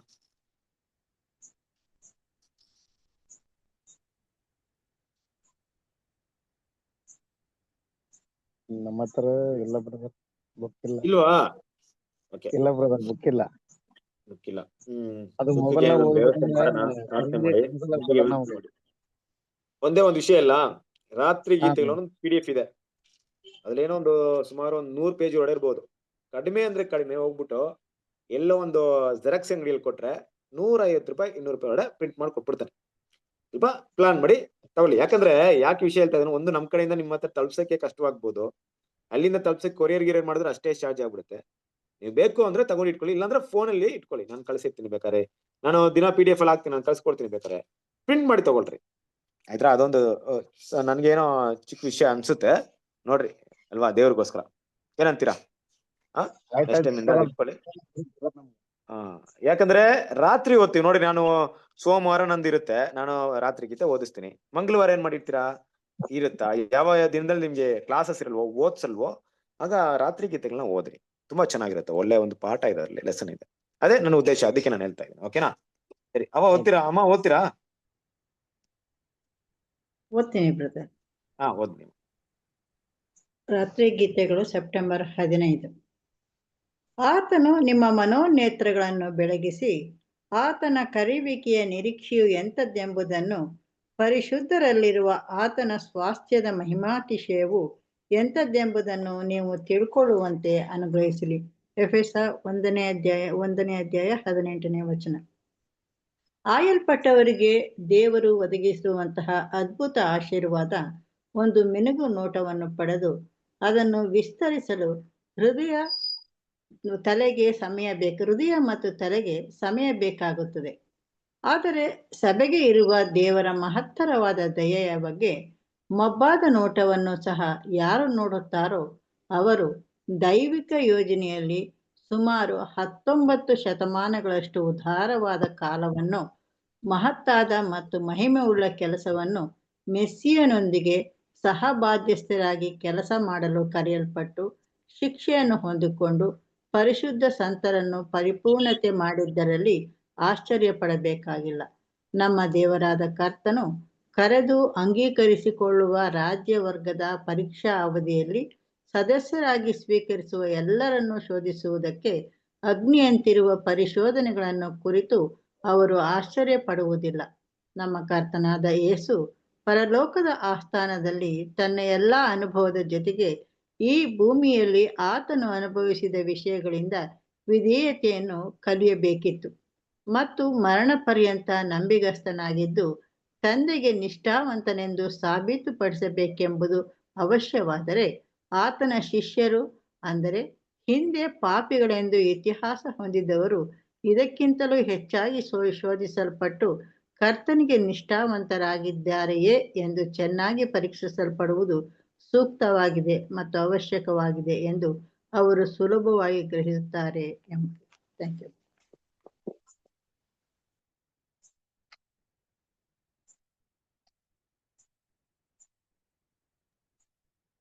ಓಕೆ, ಕ್ರಿಸ್ತನಲ್ಲಿ ಪ್ರೀತಿಯ ಸರೋಸರಿ, ನೋಡಿ ಇದು ಒಂದು ಸಾಂಗ್ಸ್ ಇದೆ ನೈಟ್. ನೋಡಿ ಈ ಪಾಯಿಂಟ್ ನೀವು ಓದಿದಾಗ ನಿಜವಾಗ್ಲು ನೀವು ಸ್ವಲ್ಪ ಓದಿ ಒಂದೊಂದು ವಿಷಯಗಳನ್ನ ಹಾಗೆ ಒಂದು ಮೆಡಿಟೇಟ್ ಮಾಡ್ಕೊಂಡಿದ್ದಾಗ ತುಂಬಾ ಪ್ರಯೋಜನವಾಗುತ್ತೆ ನಿಮ್ಗೆ. ಇದೊಂದು ಲೆಸನ್ ತರ ಇದೆಯಾ, ಒಂದು ಪಾಠ ತರ ಇದೆಯಾ? ಎಷ್ಟೇ ನಾವು ಇವತ್ತು ಪಾಠ ಮಾತಾಡಿದ್ರು 1 hour ಮಾತಾಡಿದ್ರು ಎಷ್ಟು ವಿಷಯ ಮಾತ್ರ ಮೈಂಡ್ ಅಲ್ಲಿ ಇರುತ್ತೆ, ಸಂಕ್ಷಿಪ್ತವಾದಂತ ವಿಷಯ ಮಾತ್ರ ಮೈಂಡ್ ಅಲ್ಲಿ ಸ್ಟೋರ್ ಆಗಿರುತ್ತೆ. ಕರೆಕ್ಟ್ ಅಲ್ವಾ? ಹೌದು. ಪ್ರತಿಯೊಂದು ಸ್ಟೋರ್ ಮಾಡೋಕ್ಕಾಗಲ್ಲ. ಆ ರೀತಿ ನಾವು ಮೆಡಿಟೇಟ್ ಮಾಡಿದಾಗ ಇನ್ನೂ ಹೆಚ್ಚು ಸ್ಟೋರ್ ಮಾಡ್ಬೋದು. ಒಂದ್ಸರಿ ಕೇಳಿದಾಗ ಅಷ್ಟು ಮೈಂಡ್ ಅಲ್ಲಿ ಉಳ್ಕೊಳ್ಳಲ್ಲ. ಆದ್ರೆ ನೀವು ಮೆಡಿಟೇಟ್ ಮಾಡಿ, ನೀವು ಧ್ಯಾನ ಮಾಡ್ರಿ, ಇದನ್ನ ಧ್ಯಾನಿಸಿ ಒಂದು ಮನಸ್ಸಿನಲ್ಲಿ ತಗೊಂಡು ಸ್ಟಡಿ ಮಾಡಿದಾಗ ಆ ವಿಷಯಗಳು ಮನಸ್ಸಲ್ಲಿ ಉಳ್ಕೊಳ್ಳುತ್ತೆ. ಅದು ತುಂಬಾ ಪ್ರಯೋಜನವಾಗಿರುತ್ತೆ. ಒಂದು ಸಬ್ಜೆಕ್ಟ್ ತರನೇ ಬೀಳುತ್ತೆ ನೋಡ್ರಿ. ಈ ವಾಕ್ಯಕ್ಕೆ ಈ ಪಾಯಿಂಟ್ ಹೋದ್ರೆ ತುಂಬಾ ಸಬ್ಜೆಕ್ಟ್ ತರನೇ ಇರುತ್ತೆ. ಸೊ ಹಾಗಾಗಿ ಅದನ್ನ ಓದ್ರಿ. ನಾನು ನಿಮ್ಗೆ ವಾಟ್ಸಪ್ ಅಲ್ಲಿ ಕಳ್ಸಿದ್ದೀನಿ ನಮ್ಮ ಗ್ರೂಪ್ ಅಲ್ಲಿ. ಬೇಕಾದವರು ನೀವು ಅಟ್ಲೀಸ್ಟ್ ಇದನ್ನ ಮಾಡ್ರಿ. ಹೋಗಿ ನಿಮ್ಮ ಎಲ್ಲಿ ಸಿಟಿಗಳೆಲ್ಲ ಹೋದ್ರೆ ನಿಮ್ಮ ಅಕ್ಕಪಕ್ಕದಲ್ಲಿ ಯಾವ್ದೋ ಪ್ರಿಂಟಿಂಗ್ ಶಾಪ್ ಅಲ್ಲಿ ಕೊಟ್ಬಿಟ್ರೆ ಜೆರಾಕ್ಸ್ ತಕ್ಕು ಬಿಡ್ತಾರೆ. ಒಂದ್ ₹2 ₹3 ಅಂದ್ರೆ ₹2 ಸಾಮಾನ್ಯವಾಗಿ ಒಂದು ಎಲ್ಲಾ ಕಡೆ ಸಿಗುತ್ತೆ ನೋಡಿ. ಕಡಿಮೆ ಇರೋದು ತಗೊಂಡು ಸ್ಪೈರಲ್ ಬಡಂಗ್ ಮಾಡ್ರೆ ₹100-200 ಒಳಗೆ ಅದು ಮುಗ್ದೋಗ್ಬಿಡುತ್ತೆ. ಓಕೆನಾ? ಎಷ್ಟು ಪೇಜ್ ಆಯ್ತಾಯ್ತು. ಇದೆ, ಒಂದ್ ನಿಮಿಷ ಇರಿ ನೋಡೋಣ. Richard brother? ರವಿ ಹೇಳಿ. ಇರ್ಲಿ ಬ್ರದರ್, ಅದನ್ನ ನೀವು ವಾಟ್ಸ್ಆಪ್ ಹಾಕೋಣ PDF. ಓಕೆ ನಾನು ಹಾಕ್ಬಿಟ್ಟಿದ್ದೀನಿ. ಸರಿ, ಸ್ವಲ್ಪ ಹೆಚ್ಚು ಕಡಿಮೆ ಇರ್ಬೋದು, ಮಾಡ್ರಿ. ಇಲ್ಲ ಅಂದ್ರೆ ಕಡೆ ಪಕ್ಷ ಆಗ್ಲಿಲ್ಲ ಅಂದ್ರೆ ರಾಜು ಇನ್ಫಾರ್ಮೇಶನ್ ಕೊಡಿ. ಇಲ್ಲ ನಮ್ಗೆ ಏನಾದ್ರು ಇದ್ರೆ ನಾನು ನೋಡ್ತೀನಿ, ನೋಡ್ಬಿಟ್ಟು ಪೋಸ್ಟ್ ಅಲ್ಲಿ ಬೇಕಾದ್ರೆ ನಿಮ್ಗೆ ಕಳಿಸ್ಕೊಡ್ತೀನಿ. ಆಗ್ಲಿಲ್ಲ ಅಂದ್ರೆ ನಾನು ಕಳಿಸ್ಕೊಡ್ತೀನಿ. ಓಕೆನಾ? ಬೇಕಾದವ್ರಿಗೆ ಕಳಿಸ್ಕೊಡ್ತೀನಿ. Okay, right brothers, thank you. Okay, ಪ್ರಾರ್ಥನೆ. ರವಿ ಬ್ರದರ್ ಏನೋ ಹೇಳಿದ್ರಿ? brother, ಏನಿಲ್ಲ brother, ನಂದು ಏನೋ ಒಂದ್ ಸ್ವಲ್ಪ ಮನಸ್ಸಿಗೆ ಅನ್ಸಿತ್ತು, ಒಂದ್ ನಿಮಿಷ ಹೇಳಿದ್ರೆ ಹೇಳ್ತೀನಿ. ಏನಿಲ್ಲ, ಮೊದ್ಲೆಲ್ಲ ನೀವು ಈ ಕ್ಲಾಸ್ ಆದ ತಕ್ಷಣ ನಿಮ್ಗೆ ಯಾವ್ದು ಈ ದಿನ ಕ್ಲಾಸ್ ಅಲ್ಲಿ ನೀವು ಕೇಳಿದಂತ ವಿಷಯಗಳಲ್ಲಿ ಯಾವ್ದು ನಿಮಗೆ ಮೇನ್ ಪಾಯಿಂಟ್ ಇಷ್ಟ ಆಯ್ತು ಅಂತ ಏನ್ ಕೇಳಿದ್ರಿ brother? ಆ ತರ ಕೇಳಿದ್ರ? ಒಬ್ಬೊಬ್ರು ಒಂದೊಂದ್ ತರ ಪಾಯಿಂಟ್ ಕೇಳ್ತಾರಲ್ಲ, ಕೆಲವು ಹೈಲೈಟ್ಸ್ ಪಾಯಿಂಟ್ಗಳು ಕೆಲವೊಂದುಗಳು ಮೈಂಡ್ ಅಲ್ಲಿ ಉಳಿತವೆ ಅಂತ ನನಗೆ ಅನಿಸ್ತದೆ ಸ್ವಲ್ಪ ಈಗ. ಓಕೆ, ಸಾರಿ. ನಾನು ಆಕ್ಚುಲಿ ಏನ್ ಮಾಡ್ತೀನಿ ಅಂದ್ರೆ ಒಂದು 35-40 ಮಿನಿಟ್ಸ್ ಪ್ಲಾನ್ ಮಾಡ್ತೀನಿ ಸಬ್ಜೆಕ್ಟ್ ನ ಅಲ್ಲಿಗೆ ನಿಲ್ಸೋಣ ಅಂತ. ಅದ್ ಹೆಂಗೋ ಆತರ ಹೊಟ್ಟೋಗ್ಬಿಡುತ್ತಾ. ಅಂದ್ರೆ 9 ಗಂಟೆ ಆಗುತ್ತೆ ಅಂತ ಆಮೇಲೆ ನೋಡ್ಬಿಟ್ರೆ ಪಾಪ ನಿಮ್ಗೆಲ್ಲ ಟೈಮ್ ಆಗ್ಬಿಡುತ್ತೆ, ಮೈಂಡಲ್ಲಿ ಆಗ್ಬಿಡುತ್ತೆ. ನೆಕ್ಸ್ಟ್ ಟೈಮ್ ಇಂದ ನಾನು ಆದಷ್ಟು ಬೇಗ ಅಲ್ಲಿ ಮುಗಿಸ್ಬಿಟ್ಟು ನಿಮ್ಮೆಲ್ರಿಗೂ ತುಂಬಾ ಚೆನ್ನಾಗಿರುತ್ತೆ. ನಿಜವಾಗ್ಲೂ ನೀವ್ ಹೇಳಿದ್ರು ರವಿ ಬ್ರದರ್, ನನಗೂ ತುಂಬಾ ಯೂಸ್ಫುಲ್ ಆಗಿದೆ. ನಾನು ಅದನ್ನ 45 ಮಿನಿಟ್ಸ್ ತಗೊಂಡ್ಬಿಟ್ಟು 15 ನಿಮಿಷ ನಮ್ಗೆ ಏನಾದ್ರು ಪ್ರಶ್ನೆಗಳು ಸ್ವಲ್ಪ ಏನಾದ್ರು ಮಾಡಿದ್ರೆ ಚೆನ್ನಾಗಾಗ್ತದೆ. ಶೋರ್ ಖಂಡಿತ ಮೋಹನ್ ರಾಜ್ ಬ್ರದರ್, ನಿಜವಾಗ್ಲು ನೀವ್ ಹೆಂಗ್ ಹೇಳ್ತೀರಾ ಎಲ್ರ ನಿಮ್ಗೋಸ್ಕರ ಅಷ್ಟೇ. ಅದು ಚೆನ್ನಾಗಿತ್ತು, ನನ್ಗೂ ಕೂಡ ತುಂಬಾ ಚೆನ್ನಾಗಿತ್ತು. ನೆಕ್ಸ್ಟ್ ವೀಕ್ ಇಂದ ಸೇಮ್ ಆಸ್ ಇಟ್ ಈಸ್ ಅದನ್ನ ಮಾಡ್ತೀನಿ. ಓಕೆನಾ? Definitely. Thank you brother. Okay. Mohan Raj brother, ಪ್ರಾರ್ಥನೆ ಮಾಡ್ತೀರಾ? ಮಾಡ್ತೀನಿ ಬ್ರದರ್. ಓಕೆ, ಪ್ರಾರ್ಥನೆ ಮಾಡ್ಕೊಳ್ಳೋಣ. ನಮ್ಮನ್ನು ಬಹಳವಾಗಿ ಪ್ರೀತಿ ಮಾಡಿಕೊಂಡು ಬಂದಿರತಕ್ಕಂತ ನಮ್ಮ ಪರಲೋಕದ ಜೀವುಳ ನಮ್ಮ ತಂದೆಯಾದ ದೇವರೇ, ಮತ್ತೊಂದು ಆವರ್ತಿ ನಿನಗೆ ಕೃತಜ್ಞತೆಯನ್ನು ಸಲ್ಲಿಸ್ತೇವೆ ತಂದೆ. ಈ ಸಂಜೆ ವೇಳೆಯಲ್ಲಿ ನಮಗೆ ಒಳ್ಳೆ ಸಮಯವನ್ನು ಕೊಟ್ಟು ತಂದೆ ರಿಚರ್ಡ್ ಬ್ರದರ್ ಅವ್ರ ಮೂಲಕ ಅನೇಕ ವಿಷಯಗಳನ್ನು ನಮಗೆ ತಿಳಿಪಡಿಸಿಕೊಟ್ಟದಕ್ಕಾಗಿ ನಿನಗೆ ಸ್ತೋತ್ರ ಮಾಡ್ತೇವೆ. ಅಬ್ರಾಮನ ಒಂದು ನಂಬಿಕೆ, ಅವನ ನಂಬಿಕೆಯಲ್ಲಿ ಹೇಗೆ ಬಲವಂತಿದನು, ಆ ನಂಬಿಕೆಗೆ ನಾವು ಸಹ ಅಂತ ನಂಬಿಕೆಯಲ್ಲಿ ಬೆಳೆಯಲು ನಮಗೆ ನೀನು ಸಹಾಯ ಮಾಡಬೇಕೆಂದು ನಾವು ನಿನ್ನಲ್ಲಿ ಬೇಡಿಕೊಳ್ತಾ ಇದ್ದೇವೆ ದೇವರೇ. ಅಂತ ಒಂದು ಒಳ್ಳೆ ವಾಕ್ಯವನ್ನು ಈ ಸಾಯಂಕಾಲ ವೇಳೆಯಲ್ಲಿ ನಮ್ಮೆಲ್ಲರಿಗೆ ದಯಪಾಲಿಸಿಕೊಟ್ಟಿದ್ದೀನಿ, ನಿನಗೆ ಸ್ತೋತ್ರ. ಮತ್ತು ಬ್ರದರ್ ಅವ್ರಿಗೆ ಕರ್ತನೆ ಹೆಚ್ಚಿನ ಜ್ಞಾನ ಕೊಡ್ರಿ, ಅವ್ರ ಕುಟುಂಬವನ್ನು ಆಶೀರ್ವದಿಸ್ರಿ, ಇನ್ನು ಬಲವಾಗಿ ನಿಮ್ಮ ಸೇವೆಯಲ್ಲಿ ಅವ್ರನ್ನು ಉಪಯೋಗಿಸ್ರಿ. ಅನೇಕ ಜನಗಳಿಗೆ ಸತ್ಯಗಳು ತಿಳಿಲಿಕ್ಕೆ ಸಹಾಯ ಮಾಡ್ರಿ. ಸೇರಿ ಬಂದಿರತಕ್ಕಂಥ ಎಲ್ಲಾ ಸಹೋದರ ಸಹೋದರಿಯರು ಕೂಡ ಈ ವಾಕ್ಯಗಳನ್ನು ಕೇಳಿಸ್ಕೊಂಡು ನಾವೆಲ್ಲರೂ ಸೇರಿ ಮತ್ತೆ ಇನ್ನೊಬ್ಬರಿಗೆ ಆ ಮಾತುಗಳನ್ನು ಹೇಳುವಂತೆ ಇದರ ವಿಷಯದಲ್ಲಿ ಕರ್ತನೆ ಅನೇಕರಿಗೆ ನಾವು ಬೋಧಿಸುವಂತೆ ನಮಗ್ ಕೂಡ ನೀವು ಜ್ಞಾನವನ್ನು ಕೊಟ್ಟು ನಡೆಸಂತ ಪ್ರಾರ್ಥಿಸ್ತೇವೆ. ಹಾಗೆ ಮಾಡಿದ್ಕಾಗಿ ನೀವು ಸ್ತೋತ್ರ ತಂದೆಯ ದೇವರೇ.